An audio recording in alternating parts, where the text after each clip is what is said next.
Recording in progress.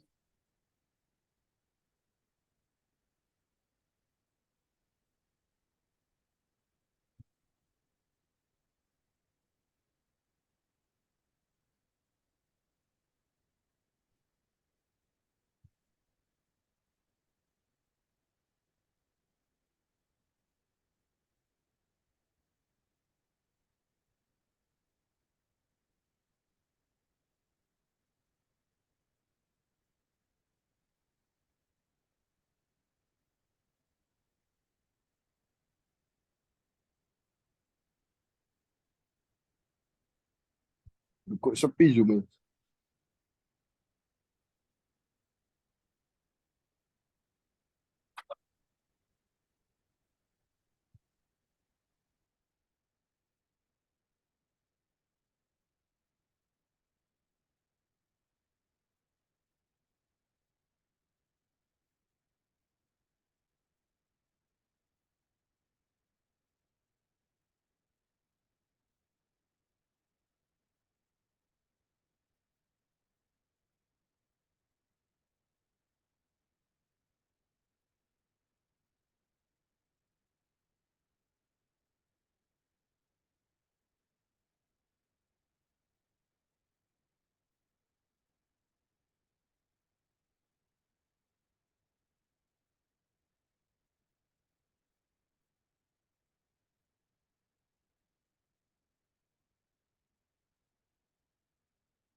Assalamualaikum warahmatullahi wabarakatuh. Selamat pagi, salam sejahtera bagi kita semua. Shalom, Om Swastiastu, Namo Buddhaya, dan salam kebajikan. Yang terhormat, Dekan Fakultas Teknik Universitas Jember, Dr. Insinyur Triwahyu Hardianto STMT. Yang terhormat, Ketua Program Studi Teknik Perminyakan Universitas Jember, Dr. Insinyur Agus Triyono STMT.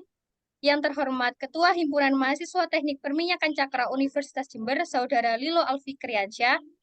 Yang terhormat Ketua Pelaksana Webinar Seri 1 Distro 2023, Saudara Haryo Wahyu Wibowo. Dan yang saya banggakan seluruh peserta webinar pada pagi hari ini. Saya ucapkan selamat pagi dan selamat datang kepada semua yang hadir di Zoom meeting saat ini. Puji syukur kehadirat Tuhan Yang Maha Esa karena atas rahmat-Nya kita dapat berkumpul pada pagi hari ini dalam rangka webinar seri 1 Distro 2023. Pertama-tama saya ingin mengucapkan terima kasih kepada Angkasa Photo Booth dan Pertamina sebagai sponsorship. Dan tak lupa juga saya ucapkan terima kasih kepada para peserta webinar yang telah meluangkan waktunya. Terima kasih atas antusiasme yang sangat luar biasa untuk turut ikut serta dalam acara webinar seri 1 Distro 2023 yang bertemakan True Resistivity Unveiled dengan topik Logging Well Drilling Light Rock versus Electromagnetic Propagation, which is telling the true resistivity. Bersama saya, Safira Dehan, sebagai Master of Ceremony pada acara kita pagi hari ini. Sebelum memulai acara, marilah kita buka acara ini dengan membaca doa. Doa menurut agama dan keyakinan masing-masing dimulai.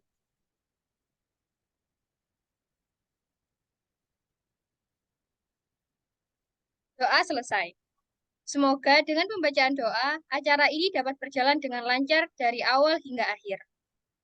Selanjutnya, saya akan membacakan tata tertib yang perlu kita jalani selama acara hari ini berlangsung, yaitu sebagai berikut. Peserta diharapkan untuk menyalakan kamera dengan menggunakan virtual background yang telah disediakan oleh panitia. Peserta diharapkan untuk tidak menyalakan mikrofon tanpa izin. Peserta diwajibkan menggunakan fitur raise hand jika ingin menyampaikan pertanyaan pada sesi tanya jawab. Ada pula susunan acara kita pada hari ini, yaitu pembukaan, menyanyikan lagu Indonesia Raya dan Himne Universitas Jember, sambutan-sambutan, penyampaian materi, sesi tanya jawab, dokumentasi, dan penutup. Kita memasuki agenda berikutnya, yaitu menyanyikan lagu Indonesia Raya dan Himne Universitas Jember. Kepada panitia yang bertugas, disilakan.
Terima kasih. Selanjutnya kita akan mendengarkan sambutan-sambutan. Sambutan pertama yaitu dari Ketua Pelaksana Webinar Seri 1 Distro 2023 kepada Saudara Haryo Wahyu Wibowo, dipersilahkan.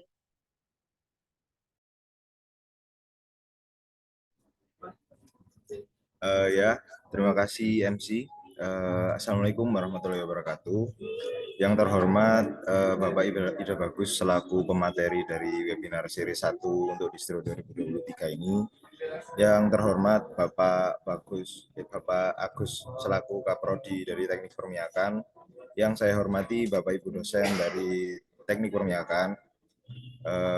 Yang saya sayangi panitia Distro 2023 dan juga warga Teknik Permiakan yang telah turut serta hadir dalam acara webinar series Distro 2023 ini. Pertama-tama, marilah kita bersyukur kepada Allah Subhanahu wa Ta'ala yang telah melimpahkan rahmat-Nya sehingga kita dapat berkumpul di acara webinar series Distro 2023 ini. Pertama-tama, saya selaku Ketua Panitia dari Distro 2023 ini mengucapkan selamat datang dan terima kasih kepada hadirin yang telah datang di acara ini. Saya mengucapkan terima kasih kepada seluruh pihak yang turut serta menyukseskan acara ini, baik panitia maupun Bapak Ibu dosen yang telah membantu kami dalam penyelenggaraan acara ini. Hadirin yang berbahagia, mari kita ikuti acara ini dengan baik agar berlangsung dengan lancar dan kita dapat memetik manfaat dengan maksimal. Akhir kata, jika ada kekurangan dalam penyelenggaraan acara ini, kami mohon maaf. Selamat menikmati rangkaian acara ini. Wassalamualaikum warahmatullahi wabarakatuh.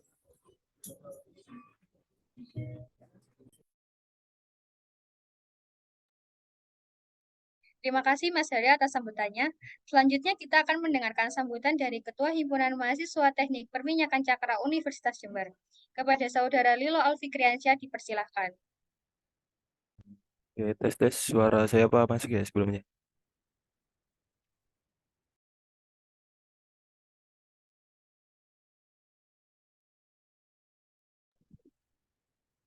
Ini sebelumnya Assalamualaikum warahmatullahi wabarakatuh. Salam, Om Swastiastu, Namo Buddhaya, salam kebajikan. Yang terhormat kepada Dekan Fakultas Teknik Universitas Jember, Dr. Insinyur Tri Wahyu Dianto STMT atau yang mewakili. Yang terhormat Ketua Program Studi Teknik Perminyakan Universitas Jember, Bapak Dr. Insinyur Agus Triyono STMT. Yang saya hormati dosen Teknik Perminyakan. Yang saya hormati pemateri webinar series 1 Distro, ada Bapak Insinyur Ida Bagus, Gede Hermawan Manu, Baba MSc. Halo Pak Bagus. Yang saya banggakan peserta webinar series 1 Distro yang hadir pada kegiatan hari ini, di mana di sini tidak mengundang mahasiswa teknik perminyakan Universitas Jember saja, ada dari beberapa tadi yang dari luar juga. Selamat datang. Pertama-tama, mari kita panjatkan puji syukur kehadirat Allah Subhanahu wa Ta'ala, Tuhan Yang Maha Esa, atas segala rahmat karunia dan anugerahnya sehingga kita dapat berkumpul ya di kesempatan pada acara webinar series Distro ini. Saya selaku Ketua Himpunan Mahasiswa Teknik Perminyakan HMTM Cakra periode 23 mungkin mengucapkan terima kasih banyak pada seluruh yang berkontribusi ya pada kegiatan webinar series Distro, dari panitia, pemateri, dan lainnya serta yang meramaikan dari atau menyaksikan acara pagi hari ini. Pada kegiatan hari ini di webinar series Distro ini yang bertemakan atau mempelajari tentang LWD, Lateral versus Electromagnetic Propagation ya, which is telling the true resistivity, di mana di sini ada pematerinya Bapak Ida Bagus. Nah, di sini sebagai senior petrofisik. Mungkin ini langsung di bidang ahlinya ya untuk menjelaskan tentang dari materi kali ini. Nah, mungkin di sini teman-teman masa teknik perminyakan atau di luar dari itu yang selinier bisa langsung bertanya kepada Bapak Ida Bagus sebagai ahlinya. Jangan malu-malu untuk bertanya, dan mungkin mau menyampaikan informasi juga untuk webinar series di sini kita bukan hanya satu kali saja, ada webinar lainnya juga ya, mungkin dari teman-teman silakan untuk disimak juga. Dan untuk mahasiswa teknik penyiaran atau peserta yang hadir pada hari ini, mungkin bisa menyiapkan apa saja pertanyaan-pertanyaan yang akan diajukan kepada pemateri Bapak Ida Bagus ya sebagai pemateri yang luar biasa. Jangan istilahnya dari webinar ini jangan disia-siakan istilahnya. Pematerinya sangat advance menurutku. Mungkin itu aja yang dapat saya sampaikan. Terima kasih untuk semuanya. Mohon maaf bila ada salah kata dari aku sendiri dari sambutan ini. Mohon maaf bila ada kekurangan. Assalamualaikum warahmatullahi wabarakatuh. Salam, Om Santi Santi Om, Namo Buddhaya. Terima kasih. Tolong. Terima kasih Mas Wilo atas sambutannya. Selanjutnya kita sambut Ketua Prodi Teknik Perminyakan Universitas Jember kepada Dr. Insinyur Agus Triyono, STMT, dipersilahkan. Baik, terima kasih. Assalamualaikum warahmatullahi wabarakatuh. Salam sejahtera untuk kita semua. Saya ucapkan terima kasih kepada panitia dan juga terutama Bapak Insinyur Ida Bagus Gede, Hermawan Manuaba MSc sebagai pembicara pada hari ini ya. Ini Pak Ida Bagus, selamat datang di Teknik Perminyakan Universitas Jember Pak ya, walaupun ini online. Harapannya mudah-mudahan di kesempatan yang akan datang bisa offline karena kita sudah melakukan beberapa kali kuliah tamu offline karena memang kondisi pandemi sudah alhamdulillah terlewati. Minggu lalu kita mengadakan kuliah tamu juga secara offline dengan SKK Migas, kemudian ada beberapa perusahaan juga yang hadir di situ. Jadi kalau hari ini ada webinar, maka ini adalah suatu hal yang sangat baik dan Prodi tentu sangat mendukung hal ini ya. Karena memang dalam program Prodi kita punya program bahwa dalam 1 tahun itu minimal kita melaksanakan 4 kali kuliah tamu ya, baik itu seminar, webinar, online ataupun offline. Jadi untuk tahun ini kita sudah melaksanakan ya kalau dihitung sudah lebih dari 4 kali ya. Jadi sudah melebihi target yang kita programkan dalam tahun 2023. Ya untuk webinar ini tentunya adik-adik mahasiswa harapannya adalah mendapatkan nuansa baru ya. Karena Pak Ida Bagus yang saya dapatkan informasinya juga mengajar di UNED ya dalam program praktisi mengajar Pak Bagus ya. Dan itu memang sudah programnya Dikti dan kita di Prodi Perminyakan karena kita ini prodi baru yang mulai berdiri tahun 2018 SK-nya diturunkan, kemudian kita menerima mahasiswa pertama ini tahun 2019 ya. Jadi ini sudah tahun yang keempat memasuki tahun kelima. Tahun ini kita sudah alhamdulillah meluluskan mahasiswa sebanyak 10 dan nanti akan terus bertambah karena ini sudah ada beberapa yang seminar proposal.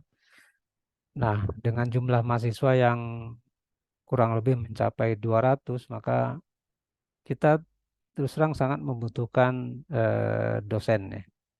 Perlu diketahui Pak Ida Bagus bahwa saat ini dosen yang ada di perminyakan itu adalah 5 orang dan kita rencananya akan merekrut kembali dosen. Jadi kalau Pak Ida Bagus itu memang bersedia dan meluangkan waktu untuk mengajar di kami, tentunya ini adalah sesuatu yang berguna bagi kami tentunya.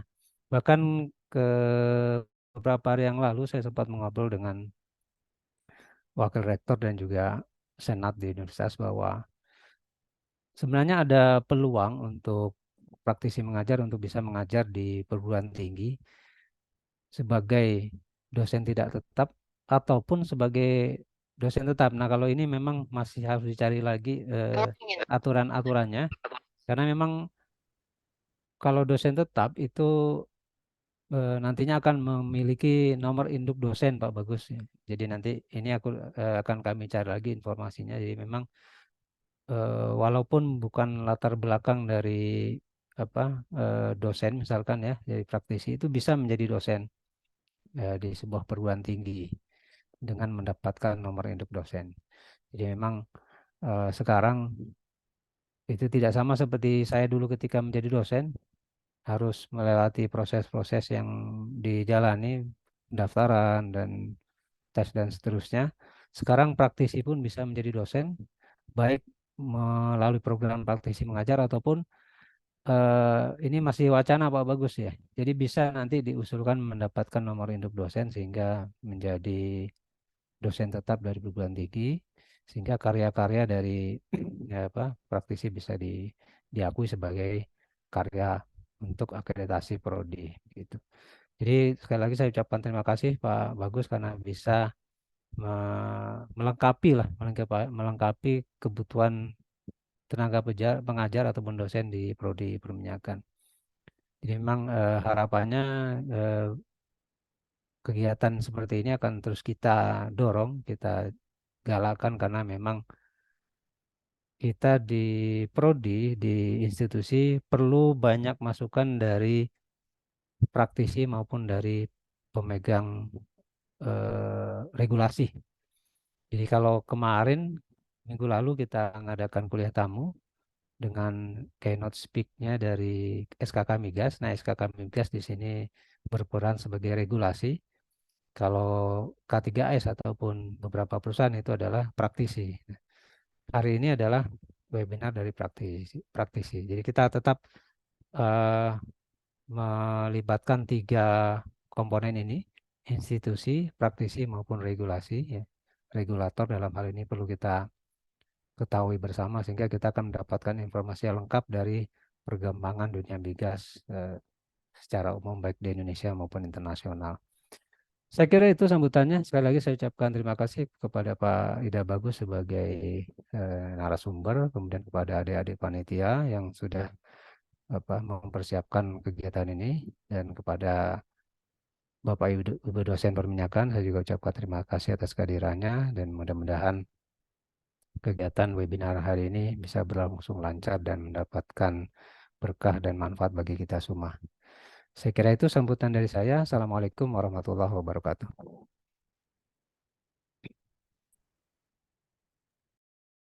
Terima kasih Bapak Agus atas sambutannya.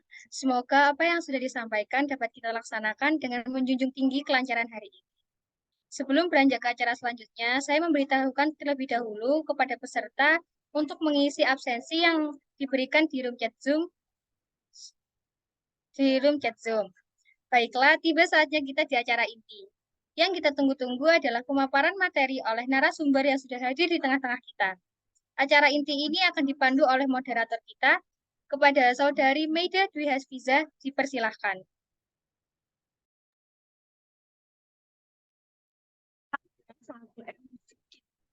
Pada hari ini yang memberikan kesempatan untuk saya sebagai moderator di acara webinar pada pagi hari ini. Langsung saja akan saya buka sesi kali ini. Assalamualaikum warahmatullahi wabarakatuh. Salam Om Swastiastu, Namo Buddhaya, salam kebajikan. Salam sejahtera bagi kita semua. Selamat pagi para peserta webinar yang telah hadir. Saya di sini akan sedikit menyapa para peserta. Mungkin para peserta bisa merespon dengan menuliskan di kolom komentar.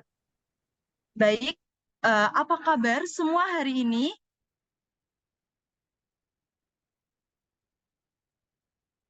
Wah, luar biasa ya antusiasnya. Alhamdulillah, semoga kita semua dalam keadaan yang baik, sehingga kita dapat mengikuti acara dari awal hingga akhir dengan lancar. Saya ucapkan terima kasih kepada peserta yang sudah hadir di acara webinar hari ini. Tidak afdol rasanya jika saya tidak memperkenalkan diri secara langsung, meskipun sudah diperkenalkan oleh MC sebelumnya. Saya, Meida Dwi Hafiza, yang akan menjadi moderator dan mendampingi teman-teman semua dalam acara webinar seri 1 Distro tahun 2023 yang mengusung tema True Resistivity Unveiled dengan pokok bahasan Logging Well Drilling Lateral versus Electromagnetic Propagation, which is telling the true resistivity. Sesi ini akan ada 2 tahapan ya teman-teman, penyampaian materi dan dilanjutkan dengan sesi tanya jawab yang tentunya akan saya pandu. Dari tema webinar kali ini, yaitu True Resistivity Unveiled, pastinya kita sudah tidak asing dengan kata resistivity. Nah, rekan-rekan di sini pasti sudah familiar atau ada yang belum familiar. Mungkin rekan-rekan yang sudah familiar nih, adakah yang bisa membantu saya menjelaskan mengenai apa sih resistivity? Bisa menuliskan jawabannya di kolom komentar. Oke. Mungkin aku cek dulu ya gimana. Ada teman-teman yang tahu nggak mengenai resistivity?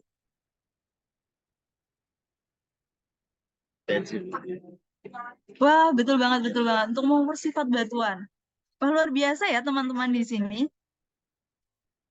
Untuk rekan-rekan tidak usah malu-malu, kita buat acara ini fun dan menyenangkan sembari menambah wawasan kita bersama.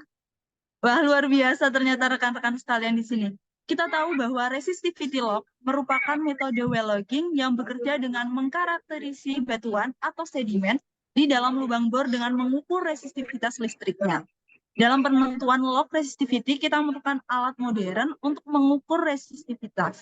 Lalu alat modern yang seperti apa yang dapat menyajikan permodelan dan dapat memberikan pengukuran resistivitas yang unggul untuk mengevaluasi sebuah formasi. Ini semua akan dibahas secara tuntas oleh pembicara kita yang luar biasa pada pagi hari ini, yang telah hadir di tengah-tengah kita. Beliau adalah seorang senior petrophysicist. Mungkin saya akan sedikit membacakan CV-nya, tapi sebelumnya Bapak Ida Bagus, apakah suara saya terdengar ya? Iya, jelas. Oke, baik. Saya sedikit membacakan CV Bapak ya. Silakan. Jadi, mungkin panitia yang bertugas.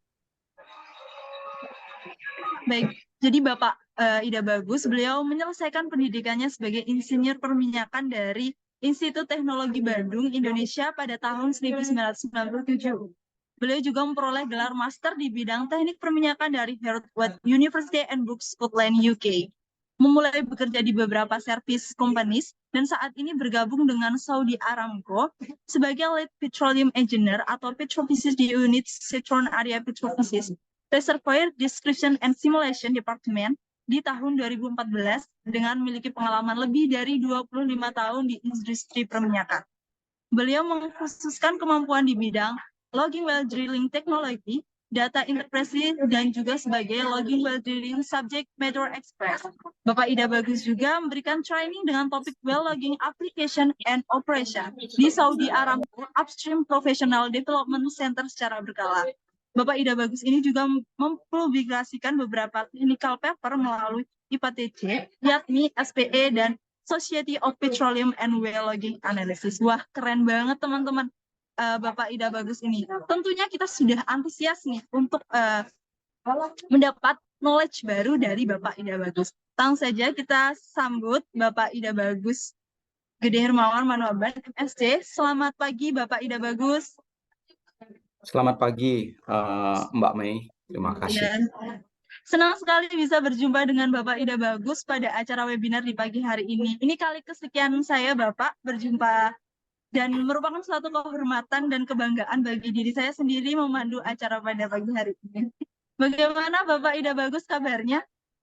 Ya, beginilah cuaca semakin membaik di Saudi Arabia. Musim dingin udah mulai masuk, tapi belum dingin banget.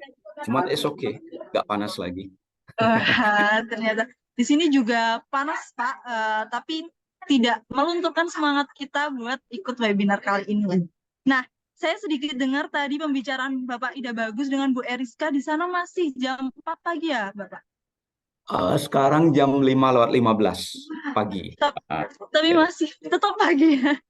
Iya, masih gelap di sini. Kalau musim dingin sih kira-kira sekitar jam 6:30, nah baru sinar matahari keluar atau jam 7 gitu. Iya Bapak, di sini di Jember sendiri sekarang jam 9:15 ya. Tentunya berbedaan waktu kita sekitar 4 jam ya Bapak dari Saudi Arabia dengan Indonesia. Nah, untuk teman-teman jangan kalah semangat nih dengan pembicara kita pada pagi hari ini. Teman-teman juga harus semangat untuk mendapat knowledge baru dari Bapak Ida Bagus. Nah, izin Bapak, mungkin saya akan menjelaskan sedikit mengenai topik apa yang akan dibahas pada pagi hari ini. Silakan. Rekan-rekan di sini tahu nggak sih kalau topik webinar kali ini diambil dari paper yang dibuat oleh pembicara kita Bapak Ida Bagus bersama timnya dan dipresentasikan di International Petroleum Technology Conversion Bangkok, Thailand pada bulan Maret 2023. Wah, luar biasa ya teman-teman. Nah, seperti sesi intro ini yang menurut saya sudah cukup panjang dan sudah cukup untuk membuka sesi ini. Saya persilahkan langsung Bapak Ida Bagus untuk menyampaikan materi webinar hari ini, dan untuk rekan-rekan selamat belajar dan mendengarkan sesi penyampaian materi dari Bapak Ida Bagus. Saya persilahkan Bapak Ida Bagus. Ya, terima kasih sebelumnya Adik Mei. Juga terima kasih kepada Bapak Agus Triyono sebagai Ketua Program Studi. Begitu pula dengan para dosen, Ibu Eriska, Pak Welaya, dan semuanya. Terutamanya adik-adik yang tercinta, mahasiswi dan mahasiswa yang meluangkan waktu untuk menghadiri sharing knowledge yang kita lakukan bersama. Kemudian juga kepada Ketua Himpunan dan Ketua Pelaksana webinar ini. Saya sangat berterima kasih diberikan kesempatan sharing knowledge seperti yang saya bilang. Kita mulai aja langsung ya. Saya akan share screen saya. Ini ya.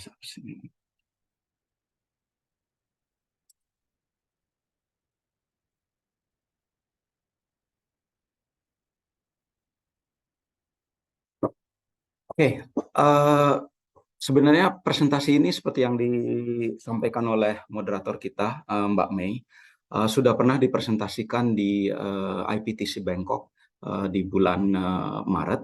Kemudian juga sudah pernah dipresentasikan di SPWLA di King Fahd University beberapa bulan yang lalu. Kemudian juga pernah dipresentasikan di SPE di King Fahd University juga di Saudi Arabia. Kebetulan materi ini sudah dipublish, jadi saya enak rasanya mempresentasikan. Materinya sendiri sedikit advance, cuman bukan itu yang kita akan sharing. Yang kita mau sharing di sini, apa yang bisa diambil oleh adik-adik yang notabene mungkin belum memiliki experience, terlepas dari apa yang sudah didapat di perkuliahan. Jadi apa yang saya nanti sampaikan ini benar-benar practically yang kita lakukan di dunia perminyakan. Jadi ada sebagai tambahan knowledge lah seperti itu. Kalau saya boleh saran, mungkin materinya saya bikin sesimpel mungkin dengan basic konsep dari resistivity ya. Saya langsung aja. Jadi materi ini nanti saya lebih tekankan ke basic petrofisik, kemudian kita sedikit melihat prinsipalnya, kita fine tuning. Jadi saya rasa di sini juga mungkin ada adik-adik yang experience, terus adik-adik yang kurang experience, begitu pula dengan bapak-bapak dosen yang sudah experience, dan juga adik-adik dari universitas lain. Ataupun di sini mungkin ada yang profesional dari industri ataupun yang senior profesional. Jadi mari kita fine tuning dulu levelnya biar enak kita penjelasan berikutnya. Nah, yang pertama, classic equation untuk teknik perminyakan, Archie equation. Ini nih saya ingat kalau saya mulai kuliah di tahun 93 ya. Basic equation kita Archie dan Darcy. Diputar ke sana kemari, paling-paling ngitungnya ini, porosity dan lithology, permeability, dan water saturation.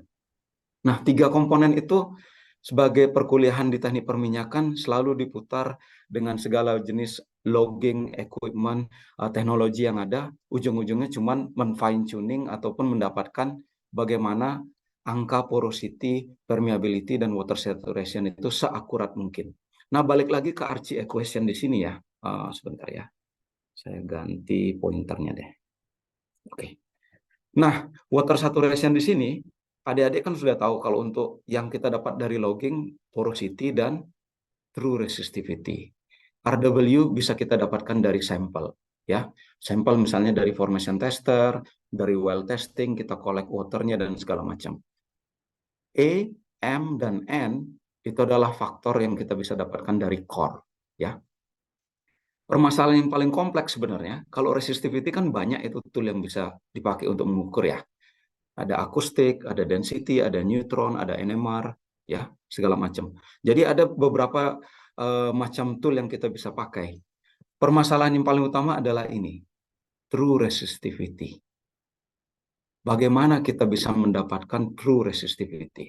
Tadi udah disinggung tentang resistivity. Saya mau emphasize satu hal. Tidak ada satupun logging tool yang bisa mengukur resistivity directly. Ini sudah pernah saya sampaikan di perkuliahan di Universitas Jember sendiri. Tidak ada satupun logging tool yang bisa mengukur directly properties dari rock. Kecuali satu tool, formation tester. Nah, kita mengukur pressure dari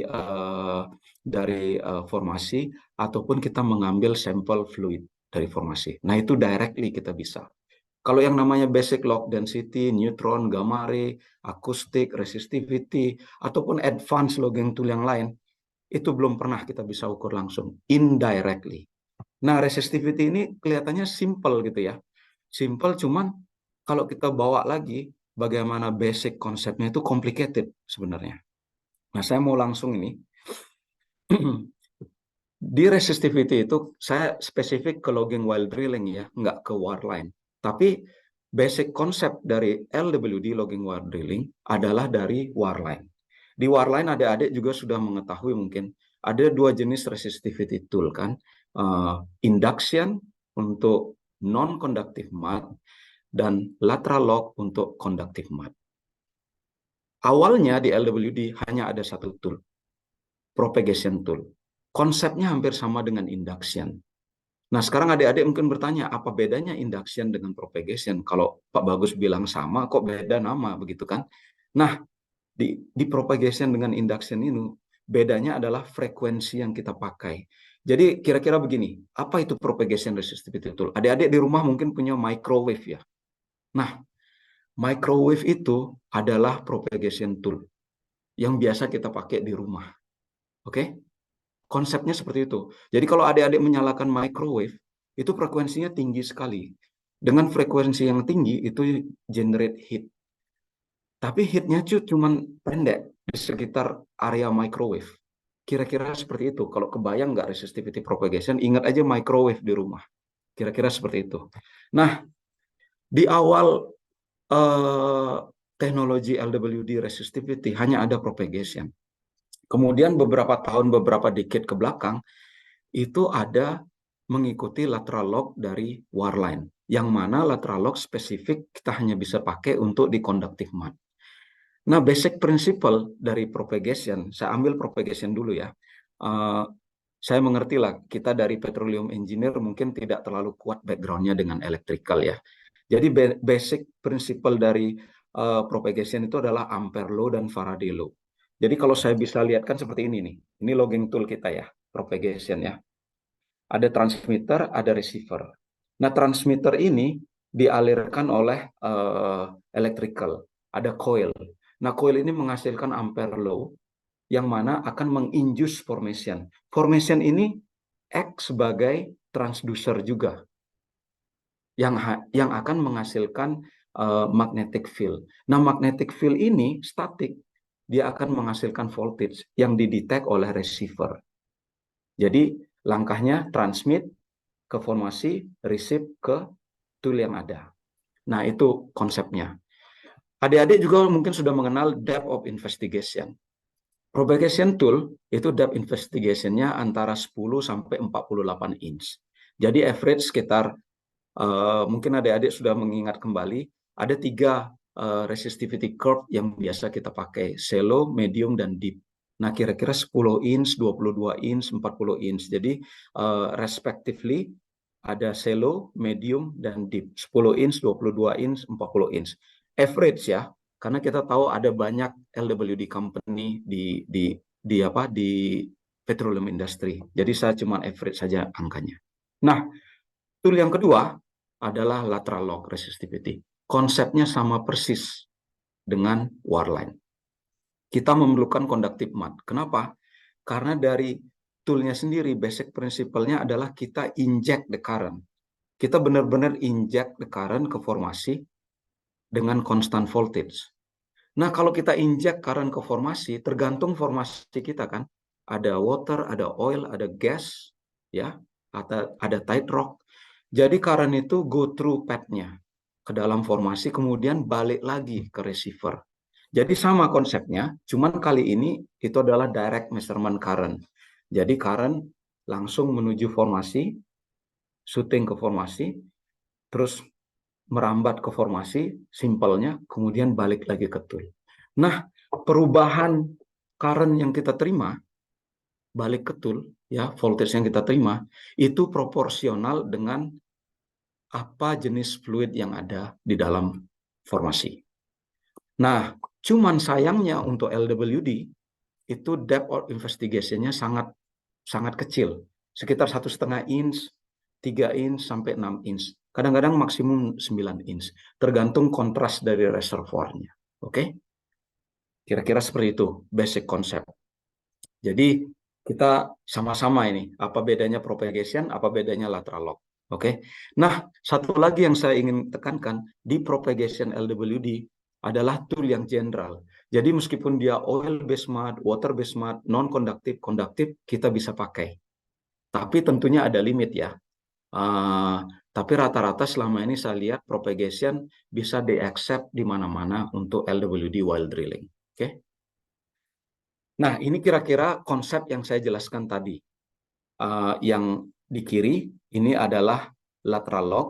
Kita inject current, constant voltage ke dalam formasi, kemudian dia akan bergerak, kemudian di-receive kembali. Nah, di sini elektrod yang ada tuh kira-kira ada sekitar 2 atau 3. Biasanya kalau di LWD at least ada 3. Jadi kita punya 3 depth investigation juga. Shallow, medium, dan deep. Ini yang kiri.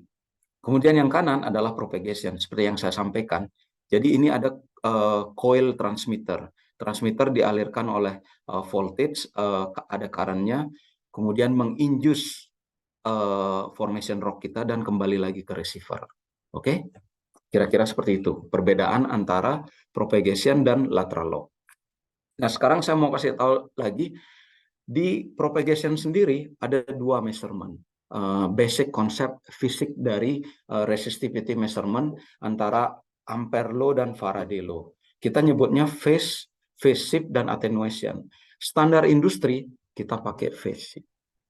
Mungkin nanti kita lebih deeper lagi di lain kesempatan apa bedanya phase shift dan attenuation. Kira-kira seperti itu. Nah, kira-kira seperti apa kita kebayang cara kerjanya propagation itu? Adik-adik bisa lihat nih gambar yang pertama di atas. Ini adalah phase shift. Jadi kira-kira begitulah electromagnetic wave, microwave yang kita punya seperti itu kira-kira. Cara wave-nya nggak kelihatan dengan mata kita, tapi kira-kira seperti itu. Dia menghasilkan electromagnetic wave, kemudian ada magnetic field yang di-induce menghasilkan juga electromagnetic wave. Akhirnya kita bisa measure conductivity, kemudian di-invert menjadi resistivity. Sekali lagi saya tekankan di sini, resistivity tool tidak ada yang bisa mengukur langsung resistivity. Selalu mengukur conductivity. Ya, dari conductivity kita invert 1 dibagi conductivity, itulah resistivity. Kira-kira seperti itu, ya. Nah, ini simple aja ya. Kalau saya lihat di sini, kira-kira seperti ini. Kalau kita lagi logging while drilling, anggap kita drilling ke vertical well. Jadi ini well-nya seperti ini, kita measure seperti ini. Nah, yang yellow ini sandstone, yang di atas ini claystone atau shale. Saya ambil contoh yang di klastik di sandstone dan shale ya. Kira-kira seperti itu konsepnya. Jadi kita drilling vertikal ke bawah, yang kita ukur adalah seperti ini. Oke. Nah, perhatikan di slide berikutnya. Nah, ini dia.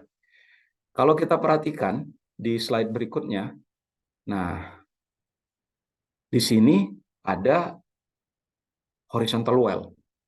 Sama persis well-nya saya ambil seperti ini, ya. Cuman sekarang kita drilling horizontal. Nah, kalau drilling horizontal, pembacaan tool kita itu perpendikular. Perpendikular artinya tegak lurus dengan formasi. Nah, kalau saya balik lagi, nah, ini kan kita bacanya di sini ya, paralel kepada layer. Kemudian saya balikkan di horizontal. Begini. Kalau kita lihat gambarnya, kita cuma baca ini paralel. Satu sisi ya, satu layer. Kayak seperti kue lapis, satu layer. Tapi begitu kita drilling horizontal, ini at least ada 2 layer yang kita baca. Nah, pada saat inilah resistivity tool itu boleh dibilang kebingungan memberikan angka setepat mungkin berapa sih resistivity yang kita baca, terutama di horizontal well atau well yang kita drilling high angle. Seperti itu kira-kira. Slide berikutnya mungkin saya ada contohnya seperti ini. Nah, ini contohnya sangat bagus ya, yang kita cantumkan di sini. Apa adik-adik bisa ngelihat full screen saya ya? Ini ya. Nah, di sini toolnya sendiri kita lakukan drilling. Di atas ini adalah sill, di bawah sandstone contohnya. Jadi waktu kita drilling ada 2 layer, kita bikin simple aja ya, 2 layer. Nah, waktu kita masuk ke layer berikutnya, ternyata bacaannya jadi agak confused dia resistivity tool. Nah, ini akan saya jelaskan di slide berikutnya apa yang kita maksud confused di resistivity tool. Pada saat kita drilling seperti ini di well yang high angle. Dalam artian high angle begini. Mungkin adik-adik selama ini di kuliah selalu mungkin lebih ditekankan kalau kita drilling vertikal seperti ini ya. Mungkin ada di advanced drilling, adik-adik punya. Kita drilling mulai sedikit ada angle 35 degree, 65 degree, 80 degree, akhirnya 90 degree horizontal. Semua logging tool memiliki challenge pada saat kita mau melakukan logging di high angle atau horizontal well. Yang paling parah adalah resistivity tool. Kenapa? Pertama, konsepnya udah susah. Kedua, depth of investigation paling tinggi, paling jauh dia. Jadi dia bisa menjangkau lebih jauh daripada tool-tool seperti gamma ray, neutron density atau akustik. Rata-rata kan sekitar 6-10 inch cuman ya depth of investigation pembacaannya. Tapi resistivity bisa sampai 48 inch. Malah teknologi terbaru nanti akan saya lihatkan itu bisa melihat sampai sejauh 200 feet. 200 feet itu besar loh, sekitar 60 meter bisa melihat dari lubang sumur kita. Nah, ada bagusnya, ada jeleknya. Bagusnya kita bisa melihat jauh. Jeleknya apa? Semakin kita melihat jauh, efek yang kita lihat semakin besar. Efek yang bikin tool memberikan pembacaan semakin bingung. Begitu. Nah, inilah yang perlu kita ketahui di kedepannya, apa yang harus kita pakai sebaiknya. Nah, ini konsepnya seperti ini ya adik-adik ya. Nah, ini kita drilling vertikal dan ini high angle. Nah, adik-adik lihat sendiri, kalau kita drilling vertikal ya ini anggap 2 layer ya, yang blue sama yang orange ya. Jadi layer di atas, oke, saya baca 1 ohm, layer kedua saya baca 50 ohm. Apa yang terjadi di slide yang di bawah? Pada saat kita melakukan drilling high angle atau horizontal, ada komponen 1 ohm, ada komponen 5 ohm. Jadi tool itu confuse. Yang mana ini yang benar? 1 ohm, 50 ohm atau bagaimana konsepnya? Nah, melihat dari well path seperti yang saya bilang, pada saat ini kita ada konsepnya seperti ini. Jadi waktu dia reading resistivity, tiba-tiba dia drop atau bagaimana. Nah, di sini ini yang kritikalnya di sini. Di kursor saya ini.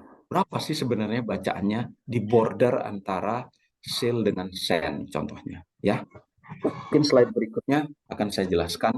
Nah, kata-kata ini mungkin adik-adik mungkin akan ditanya pas interview kalau saya boleh sedikit sidetrack dari technical topic. Mungkin adik-adik mungkin ditanya sama yang interview kalau interview. Pernah dengar polarization horn nggak? Nah, polarization horn itu kasarnya seperti ini. Angle yang kita lewati ya pada saat di perbatasan ini antara 2 layer yang berbeda, resistivity itu spike. Spike dalam artian begini. Kenapa dibilang horn? Ada yang mungkin melihat ada api atau kerbau. Kerbau atau sapi kan ada hornnya seperti itu kan? Nah, ada horn seperti itu. Nah, makanya dibilang polarization horn effect karena mirip sekali dengan sapi atau kerbau, tanduknya seperti itu. Oke? Pada saat melewati 2 layer yang berbeda. Oke? Nah, semakin tinggi angle well itu, semakin besar horn effect yang kita hadapi. Horn effect ini sesuatu yang bagus dan sesuatu yang jelek. Bagus kenapa? Kita bisa confirm bahwa tool yang kita pakai itu kerja. Memang seperti itu responnya. Jeleknya apa? Jadi di daerah ini kita nggak tahu nih resistivity-nya berapa. Benar-benar nggak tahu berapa resistivity-nya.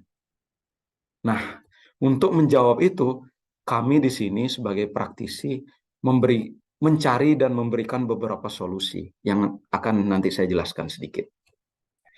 Kira-kira seperti ini. Ini real well, kita drilling horizontal sejauh ini. Adik-adik lihat yang kuning ini sandstone, itu target reservoir. Jadi yang hitam ini adalah well-nya sendiri. Jadi kita masuk dari formasi yang keras, yang orange ini keras, low resistivity, kemudian lebih keras lagi formasinya, ada anhydrite namanya kalau adik-adik familiar. Kemudian masuk atau seal, kemudian masuk ke target zone yang kuning ini. Jadi dari sana adik-adik bisa melihat resistivity profile juga berubah-ubah. Disinilah contohnya ada horn effect seperti ini. Oke, nanti saya jelaskan sedikit tentang image yang ada di sini. Kemenangan LWD karena toolnya itu berputar ya. Jadi kita selama drilling itu kan berputar. Kita drilling ada dua metode. Kita slide tanpa berputar atau kita berputar. Toolnya kita rotate, ada RPM. Nah karena tool itu berputar, jadi meskipun ada sensor cuma satu, karena dia putar 360 derajat, kita bisa bikin imaging. Ya, kita bisa bikin imaging seperti apa di borehole itu. Nah, contoh imaging itu ya seperti ini, yang paling atas. Nanti saya jelaskan sedikit untuk menyinggung di imaging, oke? Next, seperti yang saya gambarkan tadi. Nah, resistivity ini banyak layer yang kita drilling selama di formasi vertikal ataupun horizontal. Jadi kebayangkan kalau vertikal kita cuma measure yang ini, yang X, yang di sini, yang ini ya, layer demi layer. Tapi giliran kita drilling horizontal atau high angle, bukan cuma layer ini doang yang kita measure, beberapa layer di atas dan di bawah. Jadi tambah confused kan kita kan. Nah, kira-kira seperti ini konsepnya. Mungkin saya tidak perlu terlalu dalam ke arah ini. Kira-kira seperti ini. Yang mau saya sampaikan adalah yang pertama dan yang terakhir. Yang pertama ini, kalau adik-adik drilling, formasi kita tebal sekali, mungkin 300 feet, 400 feet, 100 meter ya. Resistivity bakalan bacaannya hampir sama.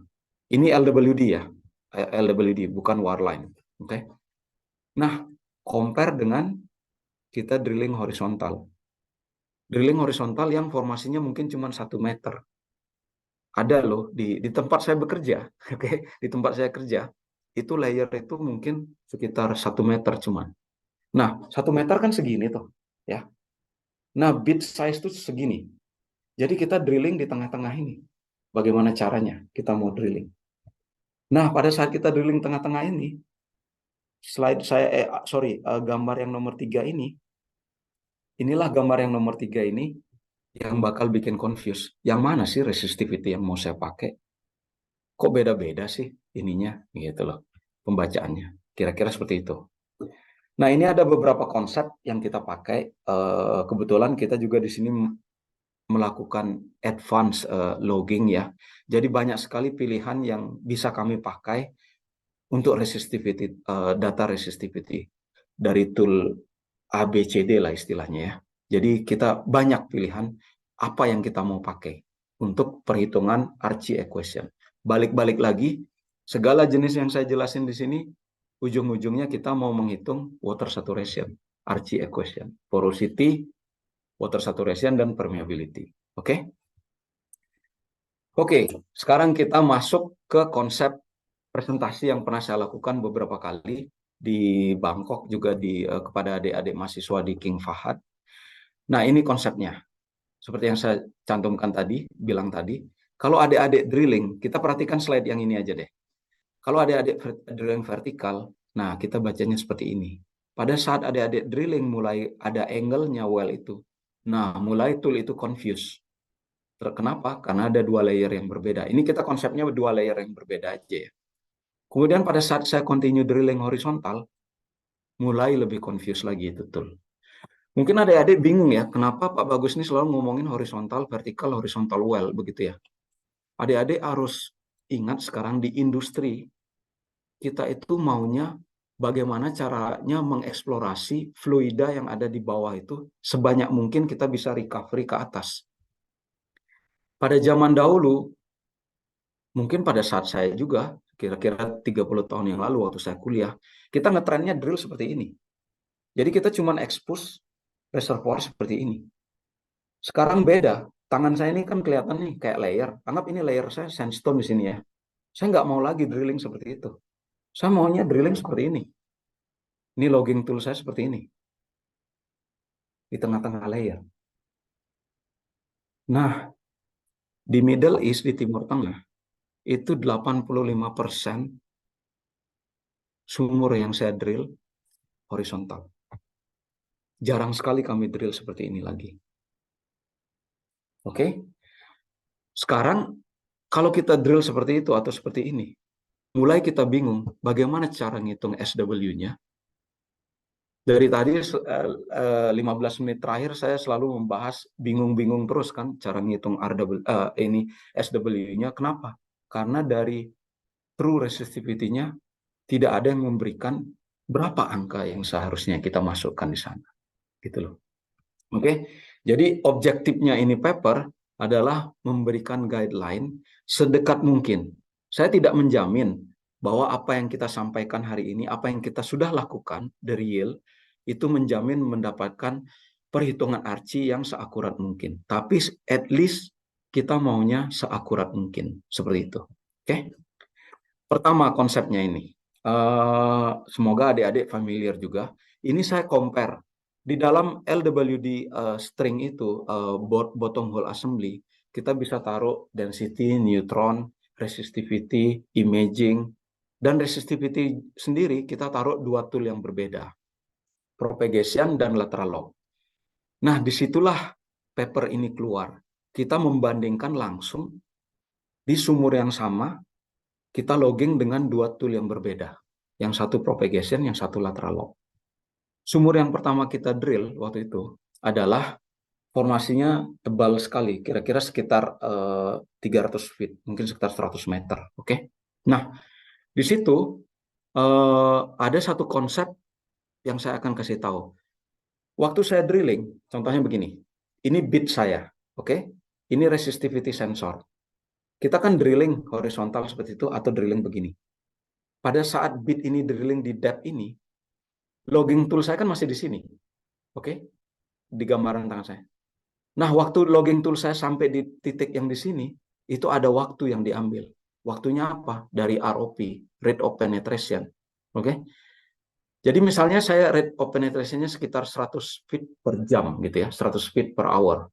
Jadi saya perlu 100 feet untuk logging sensor ini sampai saya perlu 1 jam untuk sampai logging sensor ini di depth yang ini. Apa faktor yang adik-adik bisa pikirkan? Bit saya di sini. Habis itu saya drilling lewat nih. Nah, di sini logging tool saya sekarang. Berarti ada mud invasion kan? Nah, semakin cepat sensor saya sampai di depth ini, yang depth pertama yang saya bilang, semakin sedikit invasion saya. Adik-adik ingat, di slide yang kedua yang saya sampaikan, ada depth of investigation. Nah, lateral log itu depth investigation-nya kecil sekali. 1,5 inch sampai 6 inch. 1,5 inch kebayang nggak? Cuman segini. Kira-kira kalau adik-adik drilling, kan kita drilling overbalance kan? Mud weight lebih tinggi daripada formation pressure kan? Ya kan? Hydrostatic pressure lebih tinggi. Jadi otomatis ada invasi kan? Mud filtrate ke dalam formasi. Nah, kalau semakin lama invasi kan semakin dalam. Kemenangan LWD, invasinya itu boleh dibilang minimum. Atau hampir tidak ada. Gitu loh. Hampir tidak ada, bukan berarti tidak ada. Nah, dengan seperti itu, maka resistivity yang saya ukur kira-kira itulah formasi yang saya ukur. Dengan depth investigation dari lateral log yang singkat, pendek, misalnya layernya seperti ini ya. Saya ukur seperti ini. Jadi layer berikutnya nggak kebaca sama dia. Jadi yang dibaca benar-benar reservoir yang di sini.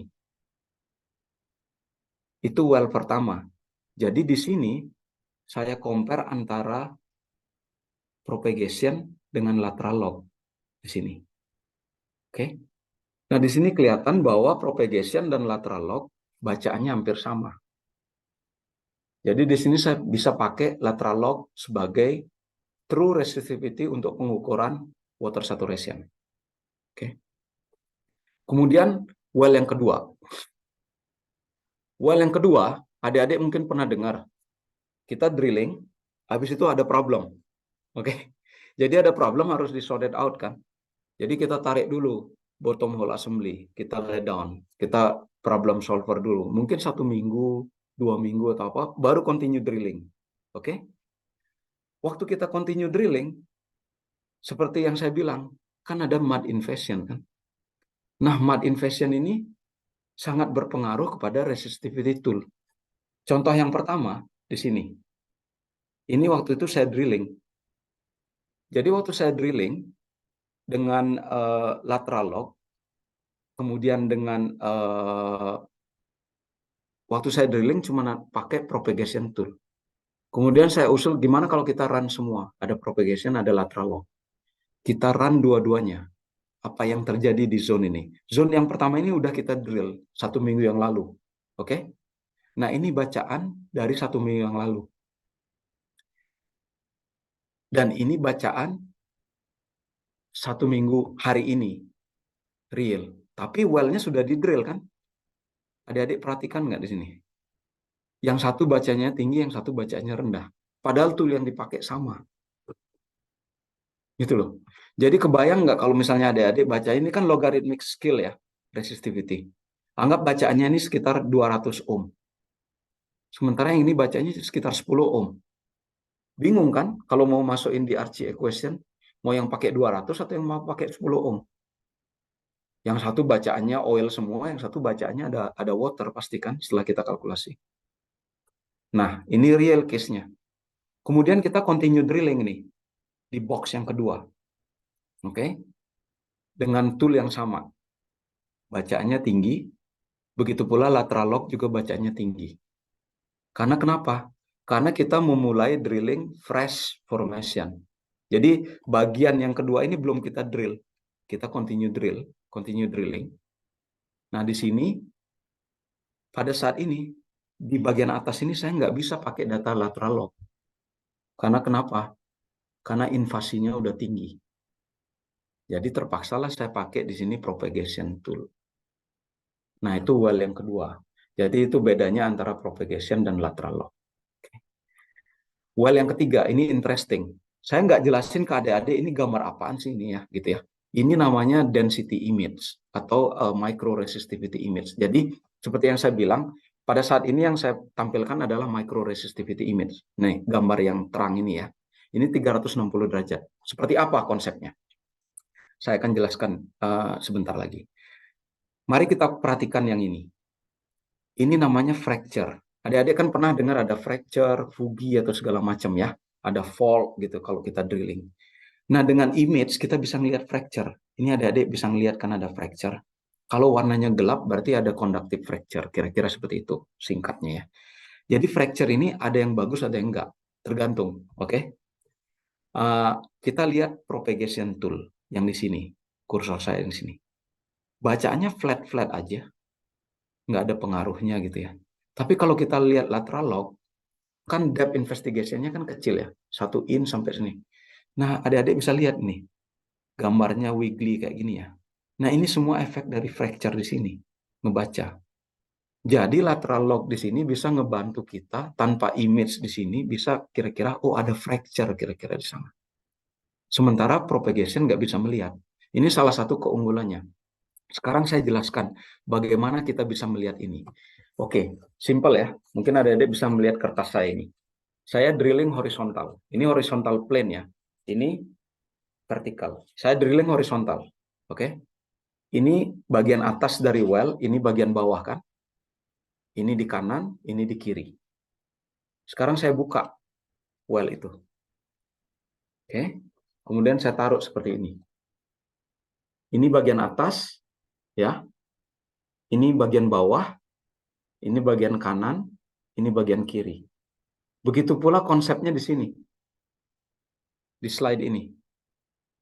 Kiri dan kanan di sini adalah bagian atas dari well, yang di bawah adalah yang di tengah-tengah adalah bagian bawah. Jadi balik lagi konsepnya ya. Begini.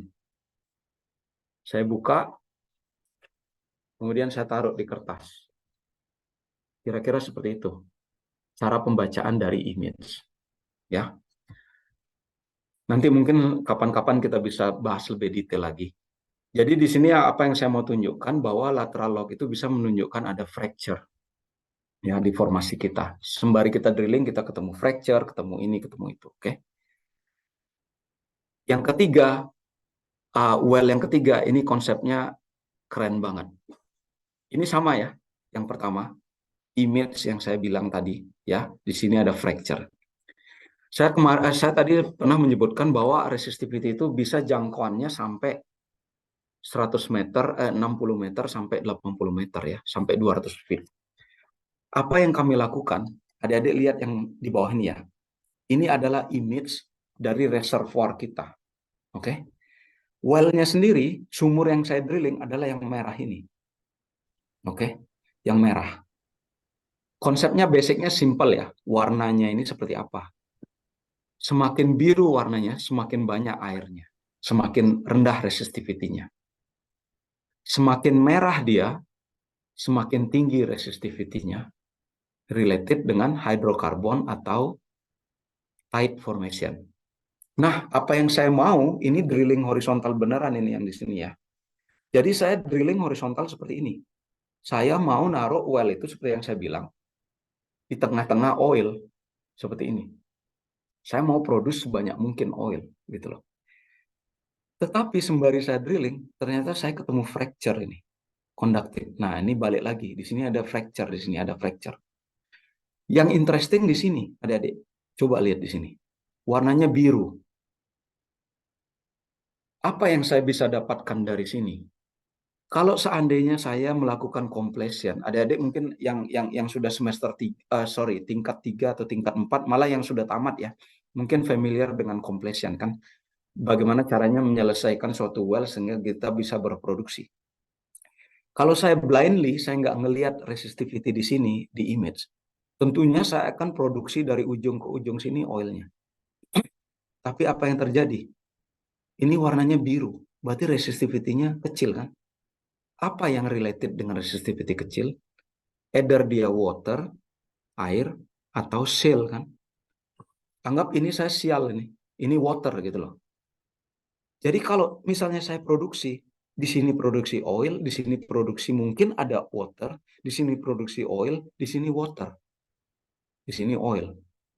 Coba adik-adik bayangkan, kalau adik-adik memproduksi ini untuk mengalirkan minyak dan air di pipa yang sama, oke, di tubing yang sama, pasti water ngalir lebih cepat kan? Karena nggak ada viscosity.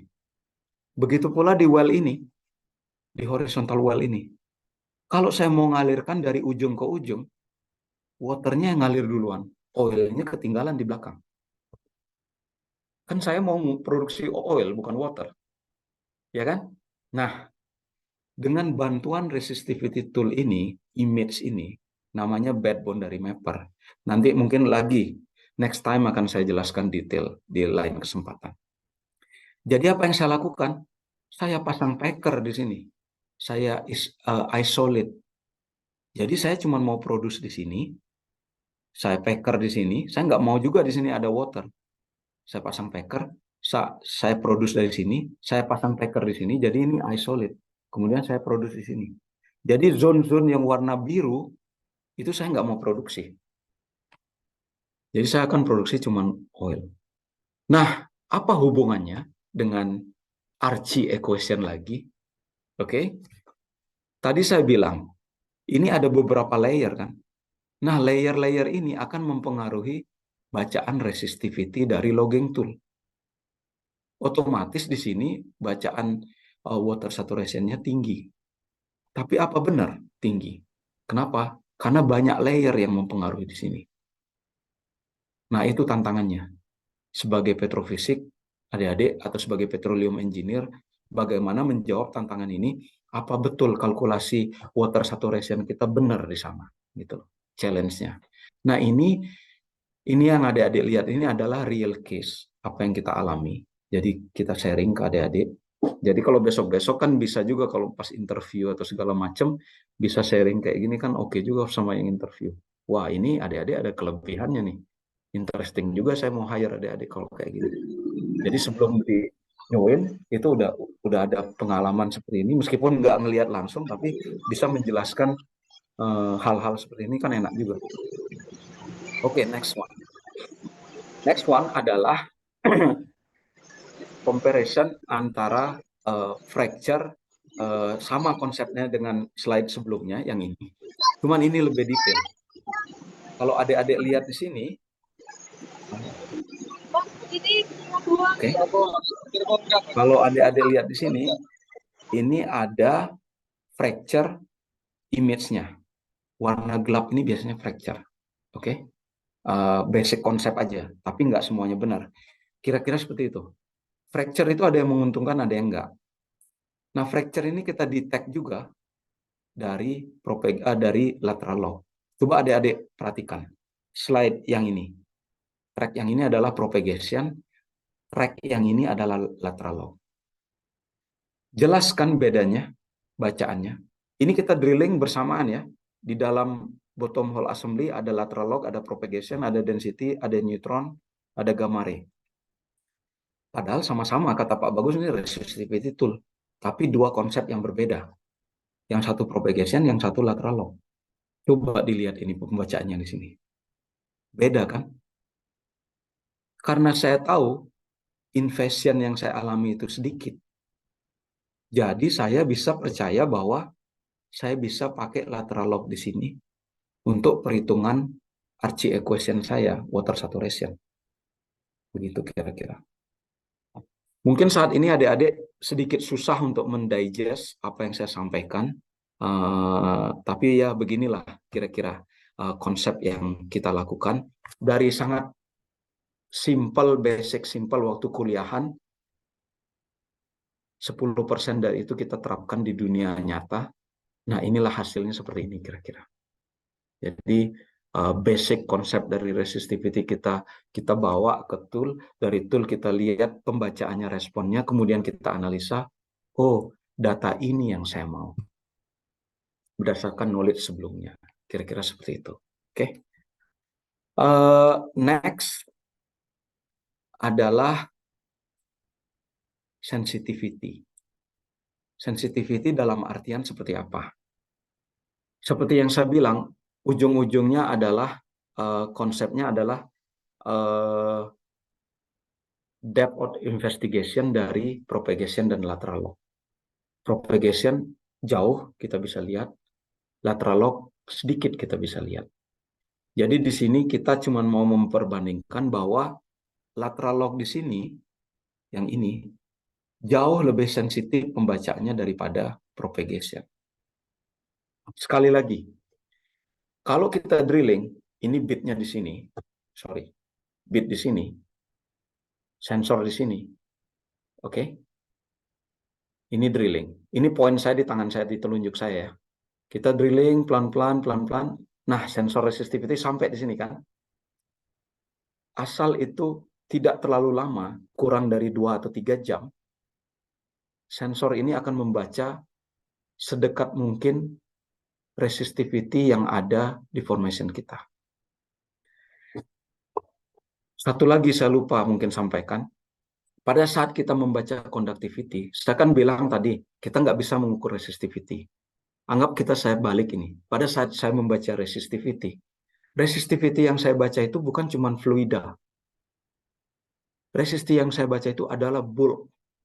Jadi rock, metric, misalnya sandstone, shale, ataupun fluida yang ada di pori-pori itu akan terbaca semua total. Oke? Jadi resistivity yang adik-adik baca di sana bukan resistivity fluid yang ada di rock itu aja. Juga ada di rocknya itu sendiri. Jadi resistivity yang adik-adik baca adalah resistivity rock tambah resistivity fluid. Di-combine. Oke? Jadi jangan salah konsep. Pak Bagus bilang baca resistivity fluid nanti. Salah. Resistivity yang kita baca adalah resistivity rock dan fluidnya. Namanya bulk. Oke? Jadi kita baca secara keseluruhan. Nah, ini yang mau saya sampaikan bahwa sensitivity dari lateral log itu sangat tinggi karena depth investigation-nya kecil. Jadi dekat banget dia bisa melihat ada perubahan-perubahan. Sensitif begitu. Contohnya seperti ini.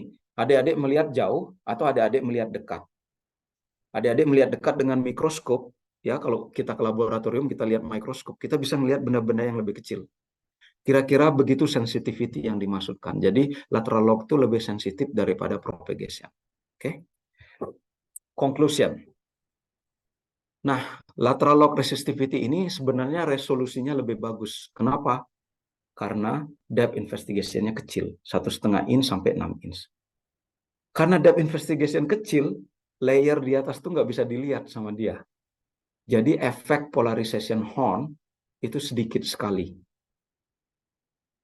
Dengan kata lain, lateral log resistivity akan memberikan pembacaan resistivity lebih nyata daripada propagation.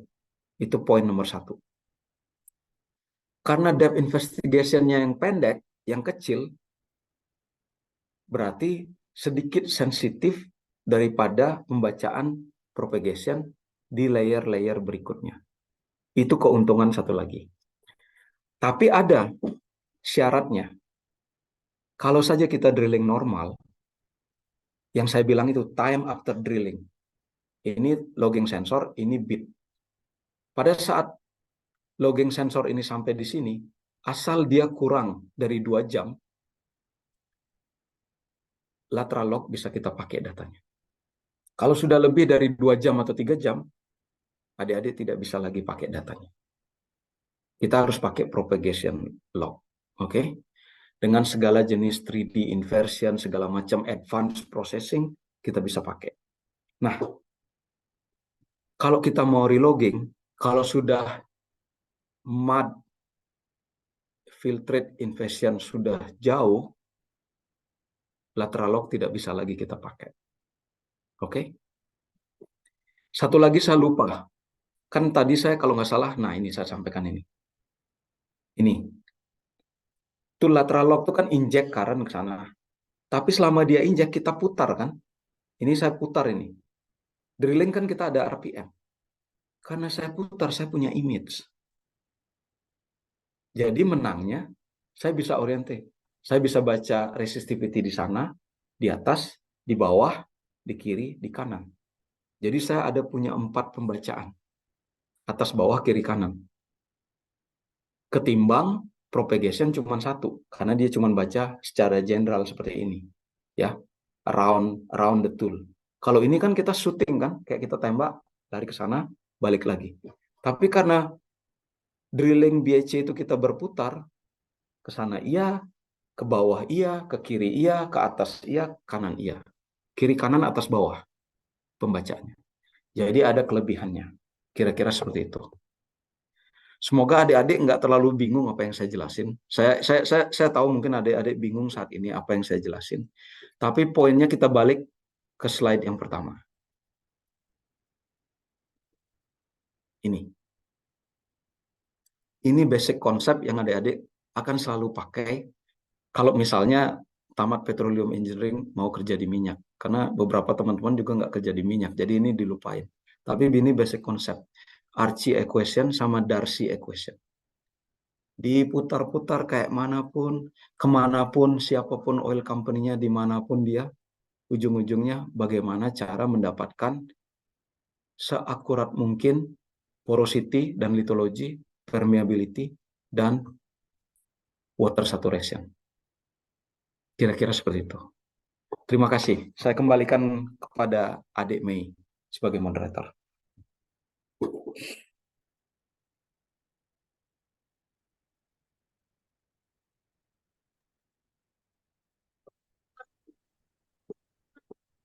Ide bagus atas materi yang telah diberikan, materi yang disampaikan oleh pembicara kita Bapak Ida Bagus. Nah, teman-teman, jangan mau kalah dari semangat beliau. Jadi, kita langsung saja ke sesi tanya jawab. Di sesi tanya jawab ini, mungkin saya akan memberikan beberapa sesi untuk teman-teman eh, untuk bertanya langsung kepada Bapak Ida Bagus mengenai materi yang telah disampaikan. Nah, untuk sesi tanya jawab ini dibagi menjadi 2 sesi, yaitu dengan masing-masing sesi berisi 3 penanya. Untuk teman-teman yang ingin menanyakan, boleh langsung raise hand atau menuliskan di kolom chat. Nanti saya akan persilahkan atau mungkin akan saya bacakan. Langsung saja, mungkin di sini dari teman-teman ada pertanyaan langsung Bapak Ida Bagus. Silakan, silakan.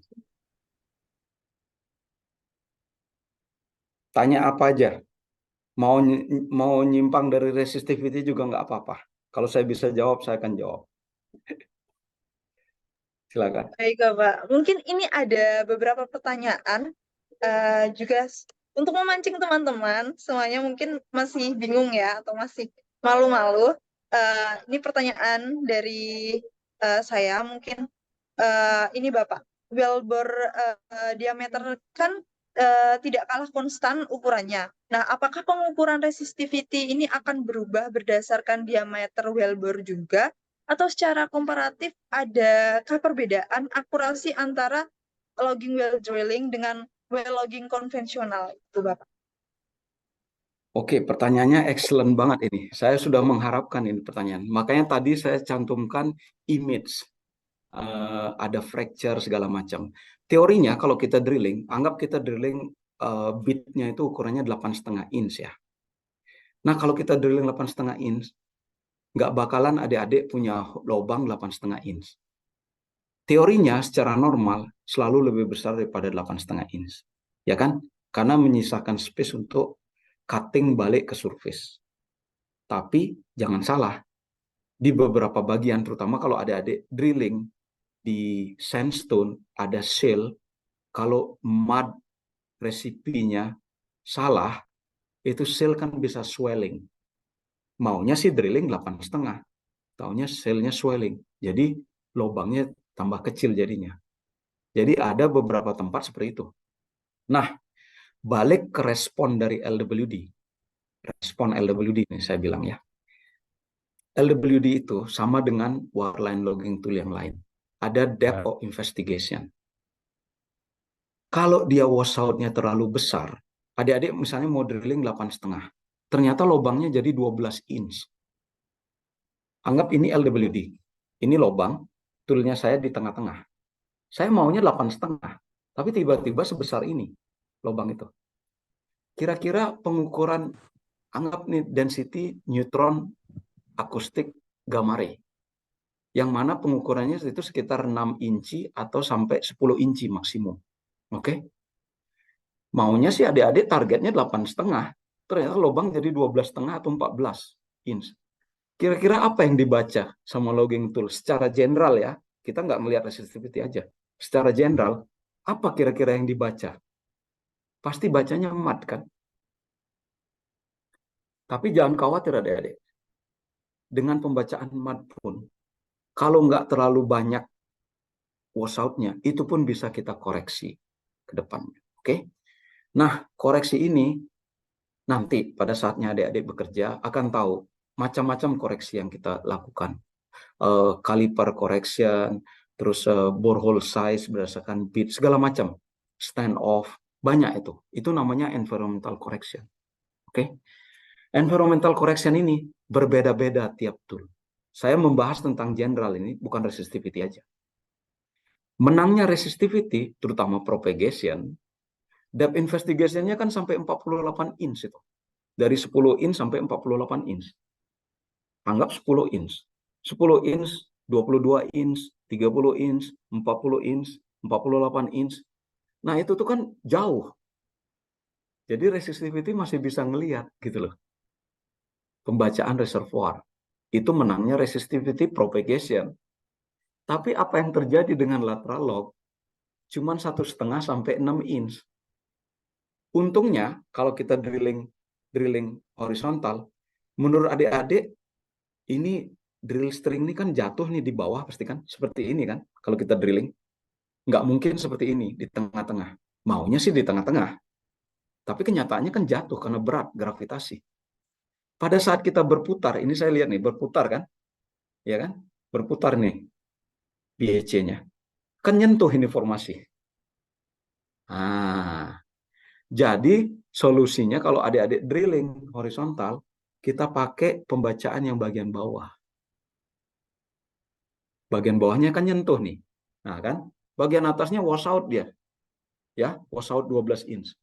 Ya susah lah, nggak kesentuh juga kok itu. Ya kayaknya kita baca yang bawah gitu loh. Kira-kira seperti itu. Jadi dari segi koreksi, semua logging tool itu ada beberapa koreksi.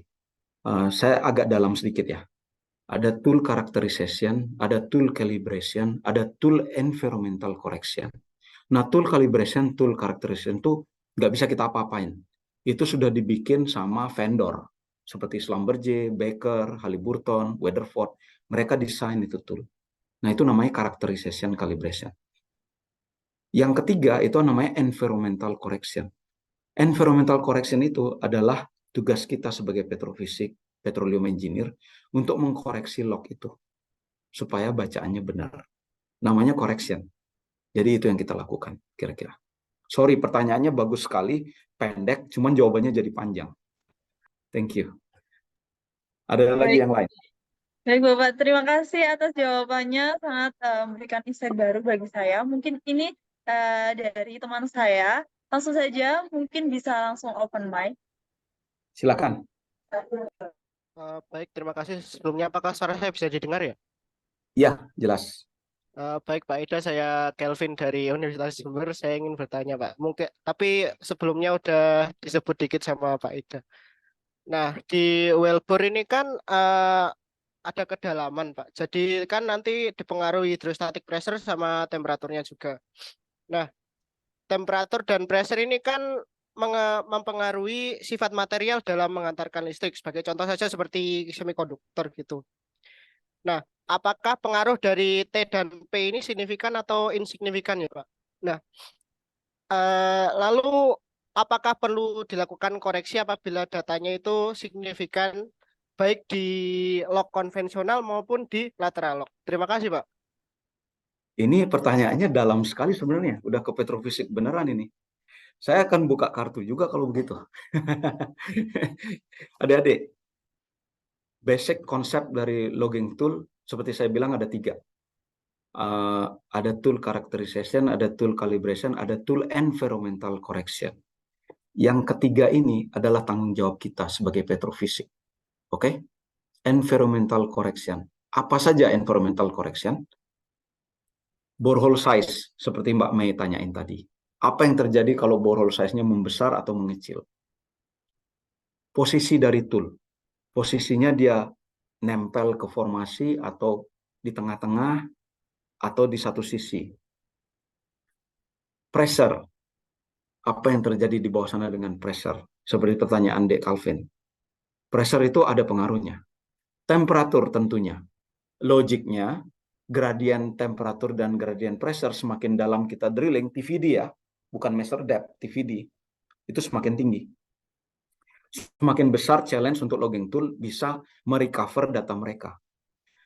Saya harus sebutkan di sini, tool itu ada limitnya.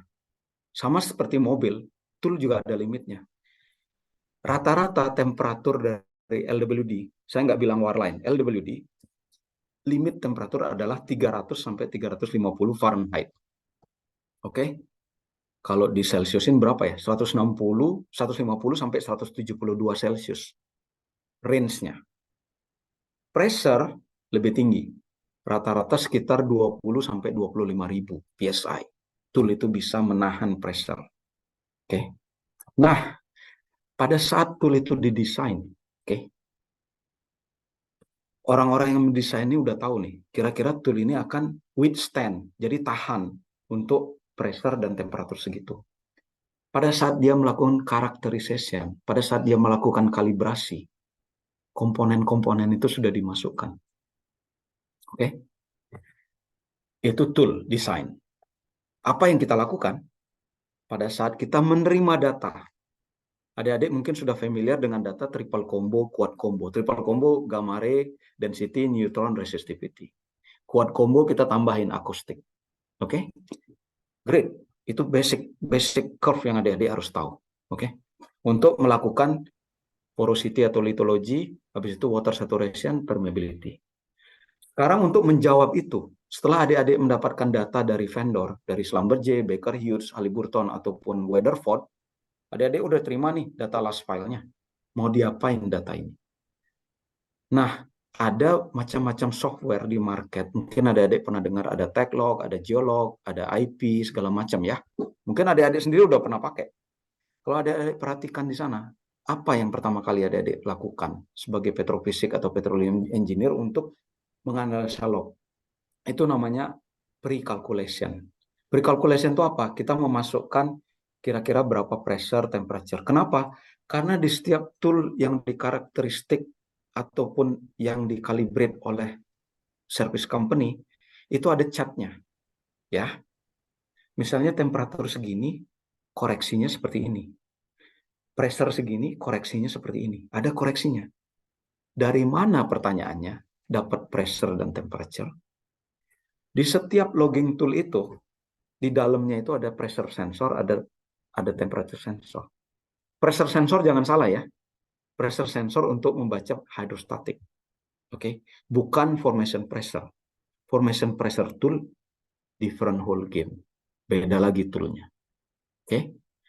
Yang adik Calvin tanyakan itu adalah pressure yang kita baca ada di dalam tool. Jadi dia bisa baca pressure di dalam drill pipe dan di luar drill pipe. Borehole annular pressure, BAP. Oke. Temperature, setiap logging tool itu ada temperatur. Kenapa? Ini kenapa? Pertama, betul untuk koreksi. Yang kedua, kita tahu limit tool kita. Begini contohnya. Kalau tool saya ini sekarang, saya pakai drilling di temperatur 325 derajat Fahrenheit. Oke? Saya tahu limit saya 350. Kemudian saya dipanggil sama perusahaan yang lain. Coba deh drilling di sana. Saya tahu tool saya ini udah expose 325. Saya sebagai vendor nggak bakalan pakai tool ini lagi. Saya ambil tool yang baru untuk drilling di tempat lain. Saya servis dulu ini tool ini. Karena temperaturnya udah tinggi. Sama seperti mobil. Udah waktunya ganti oli. Udah ganti kopling segala macam. Saya nggak bakalan naikin itu mobil. Saya servis dulu. Saya pakai mobil yang lain untuk pergi ke suatu tempat. Kira-kira seperti itu. Balik lagi, temperatur dan pressure akan mempengaruhi koreksi dari logging, akan mempengaruhi performance dari logging tool, dan akan mempengaruhi bagaimana cara maintenance logging tool. Kira-kira seperti itu deh, Calvin. Jawabannya.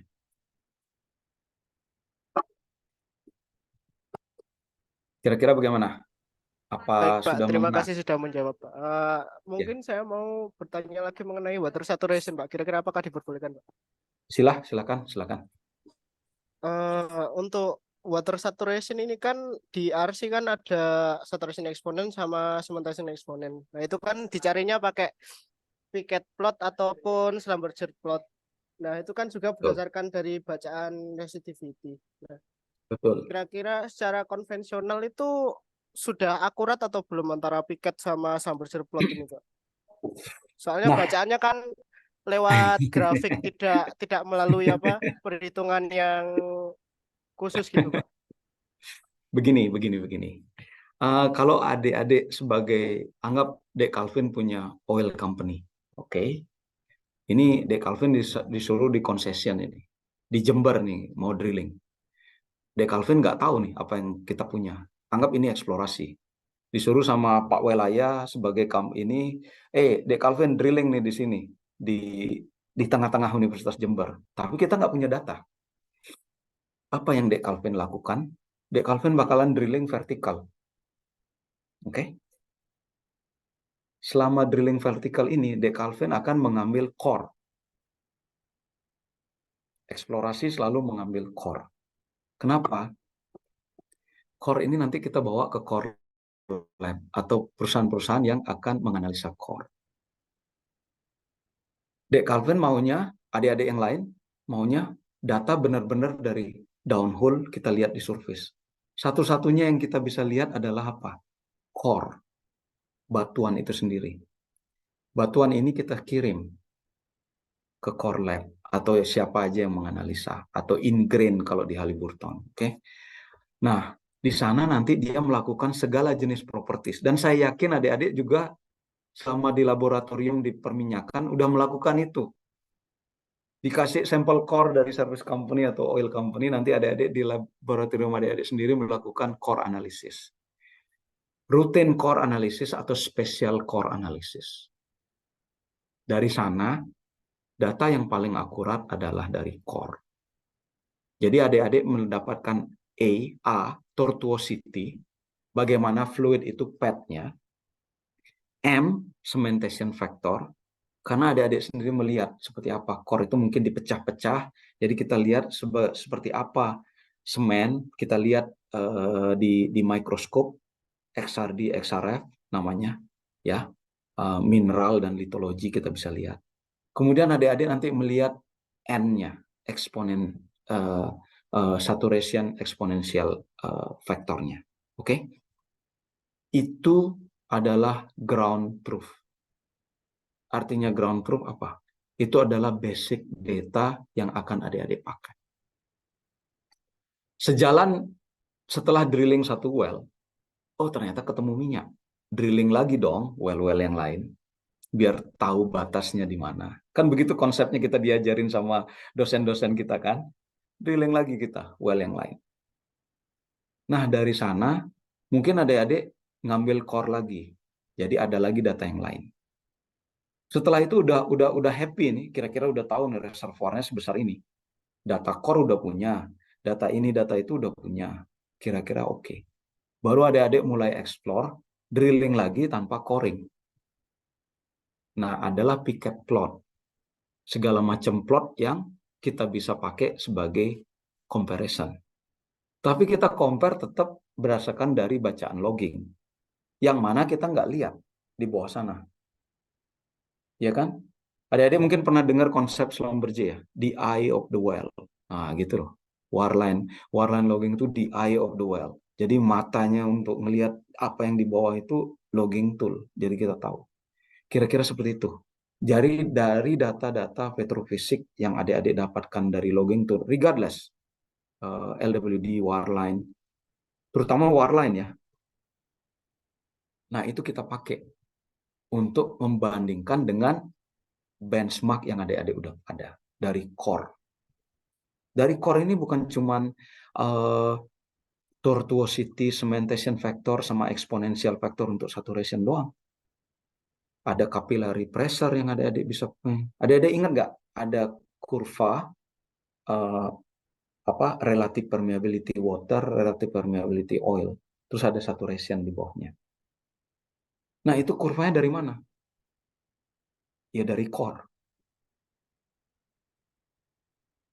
Jadi kalau dibandingkan chart dengan core ya beda dong.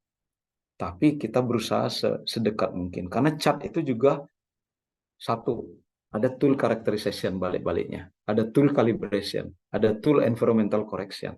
Semua itu di-blended di sana. Oke? Apa yang adik-adik reading dari resistivity, dari tornado chart, dari picket plot, segala macam, itu kan ada banyak koreksi juga. Begitu kira-kira. Jadi bukan berarti nggak bisa dipakai reference, itu reference gitu.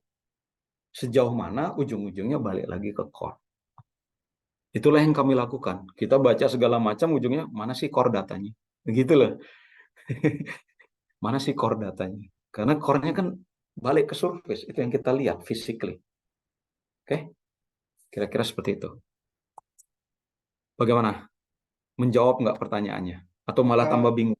Menjawab, Pak. Nah, untuk data core itu sendiri itu merepresentasikan seluruh reservoir atau cuma section khusus di reservoir tersebut ya, Pak? Kalau saya bilang merepresentatifkan seluruh reservoir, saya salah juga. Makanya waktu saya balik lagi tadi, waktu pertama kali mau drilling di Universitas Jember, kita drill dulu satu. Kalau ketemu minyak, kita drill lagi yang lain. Drill yang lain sejauh mungkin, jadi kita tahu bordernya. Ya, Jadi kita bisa interpolate. Oh, di daerah sini, di koordinat sini, porosity-nya 20%. Waktu saya drill 3 km dari sumur pertama, saya korelasikan, ternyata porosity-nya cuma 15. Jadi adik-adik tahu bahwa dari 20 porosity unit ke daerah 6 km dari sumur yang pertama ke sumur yang kedua, ternyata turun porosity-nya. Oh, ternyata ke arah sana, keluar dari Universitas Jember, porosity-nya lebih jelek. Coba kita ke arah berlawanan, kita drilling. Begitu. Jadi semakin banyak core yang adik-adik punya, semakin akurat datanya. Seperti itu kira-kira. Oke? Baik, terima kasih sudah menjawab dan terima kasih terhadap moderator yang sudah memberikan kesempatan. Terima kasih banyak, Pak. Ya, sami-sami. Silakan, ada yang lain lagi? Wah, terima kasih Calvin juga atas pertanyaannya. Sangat menambah knowledge baru dan insight baru. Ini tapi saya izin mohon maaf Bapak sebelumnya. Saya ingin mengingatkan bahwa sesi tanya jawab ini akan berlangsung selama 20 menit. Dan saat ini kita sudah 16 menit berlalu. Tak terasa juga. Namun ini ada pertanyaan dari Silakan. Gfrom yang sudah kita sebar. Ini dari Saudara Vito bertanya, apakah perhitungan saturation water di formasi karbonat selalu menggunakan arci? Apakah ada perhitungan alternatif lain untuk menentukan saturation water di formasi karbonat? Seperti itu, Mbak, pertanyaannya. Terima kasih. Siapa namanya yang nanya tadi? Saudara Vito. Oke, Saudara Vito. Ini saya jadi curiga jangan-jangan Saudara Vito ini yang profesional atau senior engineer ini udah nih. Karena pertanyaan spesifik ke karbonat gitu.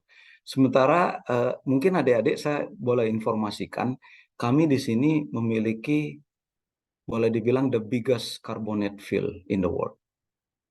Oke? Boleh dibilang seperti itu. Jadi kami sangat berpengalaman kalau untuk menghandle field carbonate gitu ya. Oke. Kita harus clarify, terutama untuk adik-adik di universitas dulu ya. Archie equation itu dibikin untuk sandstone. Oke? Untuk carbonate nggak ada Archie equation. Oke? Namanya tetap Archie, tapi kita modified. Adik-adik pernah dengar nih, saya selalu kagum loh dengan nama Indonesia. Kenapa? Setiap kita ngebahas Archie, pasti nama Indonesia nongol. Indonesian equation. Pernah dengar kan? Percaya atau nggak percaya, itu selalu disebut.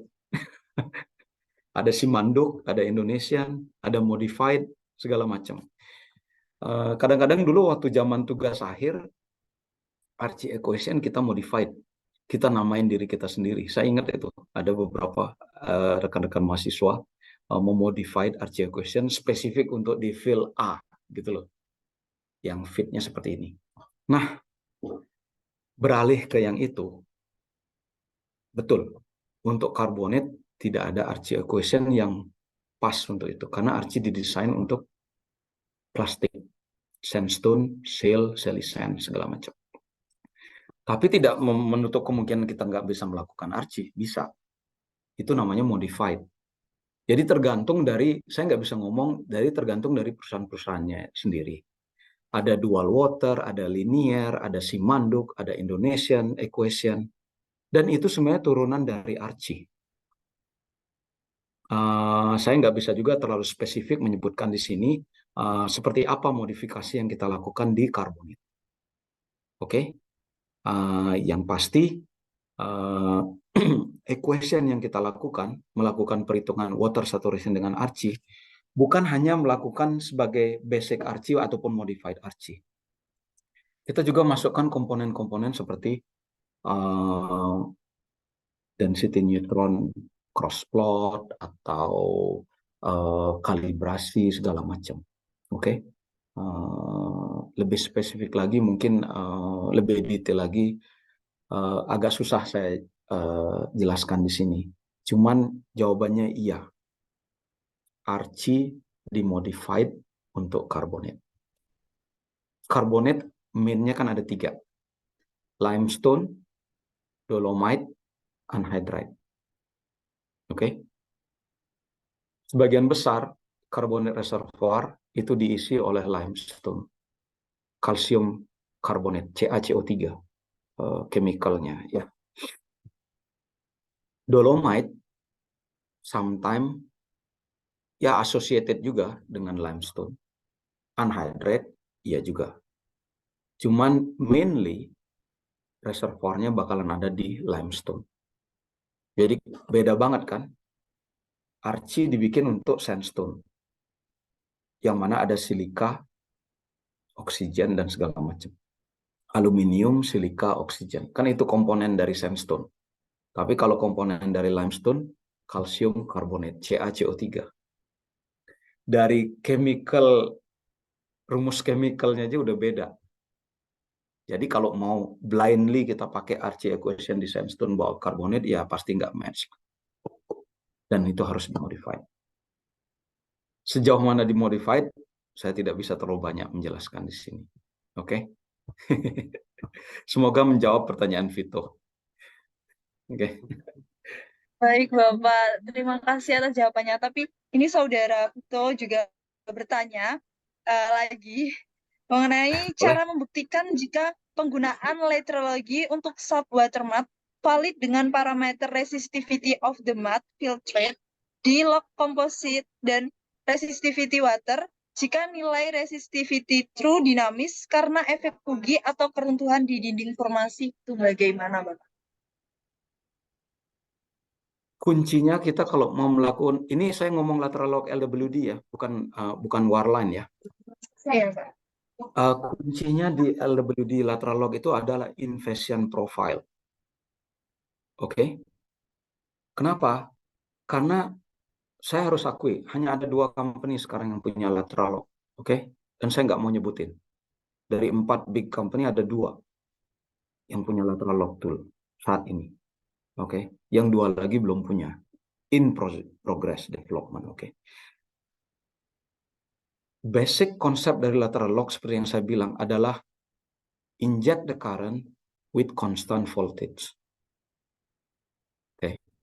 Jadi sangat penting lateral log itu waktu kita inject itu tool nyentuh ke formasi. Itu tool tuh nggak boleh nggak nyentuh, harus nyentuh. Oke. Inject. Itu kalau nggak salah tadi ngomongnya tentang Fugi ya. Fugi rock ya. Fugi rock berarti ada secondary porosity kan. Berarti ada kalau Fugi rock kita anggap aja itu sebagai washout. Oke. Permasalahan dengan lateral log LWD karena depth of investigation-nya itu dengan perfect ini kontras antara mud resistivity, saya mungkin lupa ngasih tahu. Oke, begini. Resistivity tool itu idealnya dia harus ada kontras antara mud dengan reservoir resistivity. Kalau kontrasnya itu bagus, itu bisa deep dia baca. Tapi sejauh lateral log membaca, itu maksimum paling 6-9 inch. Oke. Disinilah kenapa time after drilling namanya. Seperti yang saya bilang, konsepnya seperti ini. Ini bit saya. Ini sensornya di sini, di belakang bit kan, toolnya. Ya. Ini nih sebenarnya yang di tangan saya ini miniatur LWD sebenarnya. Oke, ini tool beneran ini, cuman miniaturnya. Oke. Ini bit, ini sensor. Pada saat sensor ini sampai di sini, itu namanya time after drilling. Kelemahan dari LWD lateral log, dia nggak bisa menerima invasi yang deep. Jadi kalaupun ada Fugi dinamik, Fugi rock yang ada di sana, itu kita anggap sebagai washout kan, simpelnya. Cuman menangnya lateral log, dia one way, bukan rounded. Jadi pas BHC itu berputar, ya, kita ada bisa baca pembacaan ke atas, ke bawah, kiri, dan kanan. Kalian akan mendapatkan 4 curve dari satu sensor. Contohnya shallow. 4 curve dari medium, 4 curve dari deep. disitulah nanti kalian bisa, Vito bisa menganalisa curve yang mana yang kita pakai. Tentunya ini berdasarkan pengalaman. Saya nggak mengharapkan juga begitu melihat 4 curve, oh ya saya pakai yang atas atau yang bawah atau yang kiri atau yang kanan. Oke? Tapi ada yang satu yang saya mau sharing. Kebayangkan kalau reservoir seperti ini. Kita drilling di sini nih. Ini reservoir thickness saya. Kita drilling. Tool baca ke atas, tool baca ke bawah, tool baca samping kiri, tool baca samping kanan. Kira-kira yang paling homogen reservoir yang kita baca di mana? Kalau saya begini. Kalau saya drilling seperti ini. Tentunya yang ini dong. Yang kanan sama yang bawah. Yang kanan sama yang kiri. Jadi kadang-kadang kita juga melihat apa respon kanan dan kiri. Karena ini thickness dari reservoir kita. Saya mau bacanya seperti itu. Saya nggak mau baca atas atau bawah. Karena bagian atas kemungkinan ada efek dari boundary, bagian bawah ada boundary. Tapi kalau kiri kanan, pada umumnya seperti kue lapis. Layernya sama. Jadi kalau dibaca kiri kanan ya tentu baca reservoir kan. Nah itu salah satu triknya juga. Kira-kira seperti itu. Memang kita sangat berhati-hati. Seperti propagation contohnya. Ada 3 depth investigation. Shallow, medium, deep. Kalau kita sudah terbiasa dengan wireline, kita langsung pakai deep. Oke? Sementara kita drilling horizontal. Deep ini bacanya jauh. Sementara layer kita cuma 2 feet. 3 feet atau 6 feet. Berarti deep ini baca yang lain dong dia. Jadi kita nggak bisa pakai yang deep. Either kita pakai shallow atau kita pakai medium. Nah itu tergantung dari petrofisik. Dia tahu reservoir dia tahu berapa thickness reservoir dia, dan dia akan pilih. Saya sering mengucapkan seperti ini kepada yang profesional. Saya bilang, saya nggak peduli kamu mau ngelakuin apa dengan log itu, data set yang kamu terima dari triple combo atau quad combo. Yang penting, kalian bisa mempertahankan apa yang kalian bikin. Dalam arti, kalau misalnya saya bikin konsep water saturation seperti ini, nanti Dek Mei sebagai moderator mempertanyakan, Pak kok bisa segitu sih jawabannya? Saya harus bisa mempertahankan. Kenapa jawabannya seperti itu? Begitu. Petrofisik itu sama dengan drilling. Kadang-kadang kita tuh bermain dengan art, dengan seni. Ya, gitu loh. Dulu saya dibilang drilling itu adalah seni, bukan teknikal banget. Karena drilling itu harus seni, ada naik, turun, ke bawah, ke kiri. Benar, petrofisik juga begitu. Saking banyaknya kurva yang masuk, kita jadi bermain kita seninya di mana. Kita fine tuning data-data itu. Oh, seperti ini data yang bagus di section ini. Dengan tool yang sama, mungkin di section yang lain pakai data yang beda lagi gitu loh. Kira-kira seperti itu. Jadi kita dinamik untuk menetapkan kurva yang mana yang kita pakai untuk true resistivity dari resistivity. Kita dinamik juga. Kita bisa per section di dalam lubang yang sama. Di interval ini saya pakai shallow, di interval ini saya pakai medium. Oh, saya tahu di interval ini saya bisa pakai deep curve gitu loh. Seperti itu kira-kira. Semoga menjawab pertanyaan Vito. Terima kasih Bapak atas penjelasan mengenai pertanyaan yang Saudara Vito sampaikan. Mungkin pertanyaan dari Saudara Vito ini sekaligus menutup sesi tanya jawab pada sesi webinar pada pagi hari ini. Sebelumnya mungkin saya izin kepada Bapak Ida Bagus jika berkenan untuk memberikan email untuk rekan-rekan mahasiswa yang ingin melanjutkan sharing session dengan Bapak Ida Bagus melalui email. Mungkin bisa Bapak Ida Bagus untuk mencantumkan emailnya di kolom Zoom. Begitu Bapak. Bagaimana Bapak? Sudah saya cantumkan. Baik, terima kasih Bapak. Wah, sepertinya semangat peserta webinar hari ini sangat membara ya, karena pertanyaan-pertanyaannya yang sangat excellent dan memberikan knowledge baru dan insight baru kepada kita sebagai mahasiswa teknik perminyakan dan atau dari mahasiswa-mahasiswa lain dari Fakultas Teknik Universitas Jember. Nah, sayang sekali waktu sesi tanya jawab sudah berakhir dan mungkin saya akan memberikan kesimpulan dari materi yang telah Bapak Ida Bagus sampaikan, yaitu bahwa sebagai petroleum dan petrofisis, Tentunya kita harus mengetahui basic mengenai porosity, litologi, dan permeabilitas, dan tentunya water saturation pada sebuah formasi, di mana water saturation ini sendiri didapat dari salah satu komponen yaitu true resistivity, di mana true resistivity ini tidak bisa dicari secara langsung kecuali dengan satu tools, yaitu mengetahui pressure formasi dan mengambil logging dari formasi untuk menentukan conductivity dan menemukan saturation water. Nah, terima kasih kepada Bapak Ida Bagus atas materi yang telah diberikan pada webinar session hari ini. Saya perwakilan dari panitia mengucapkan terima kasih kepada Bapak Ida Bagus dan terima kasih kepada para peserta yang sudah bergabung pada webinar kali ini. Semoga materi dari Bapak Ida Bagus bisa bermanfaat untuk kita dan menambah knowledge baru untuk kita.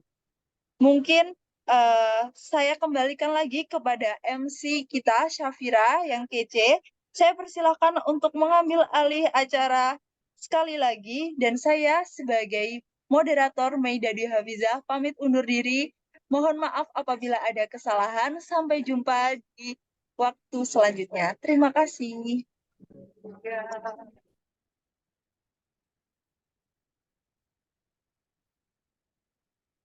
Baik, terima kasih kepada moderator yang telah memandu acara kita pada pagi hari ini.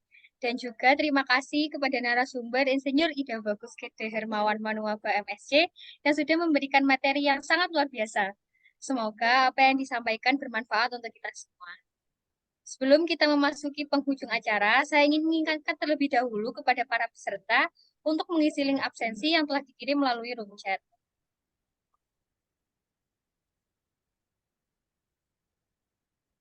Hadirin yang berbahagia, tibalah kita di penghujung acara. Sebelum acara ini ditutup, alangkah baiknya kita baca doa terlebih dahulu. Berdoa menurut kepercayaan dan agama masing-masing, dimulai.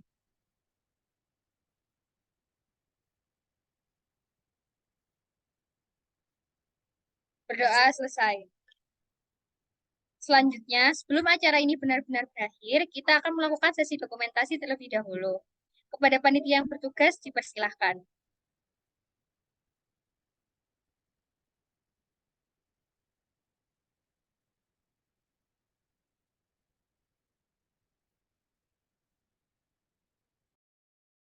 Permisi untuk semuanya bisa konten terlebih dahulu ya.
Untuk slide pertama, 1, 2, 3.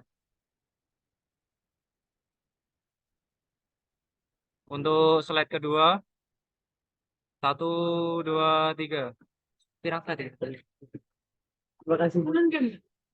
Terima kasih atas perhatiannya. Assalamualaikum warahmatullahi wabarakatuh.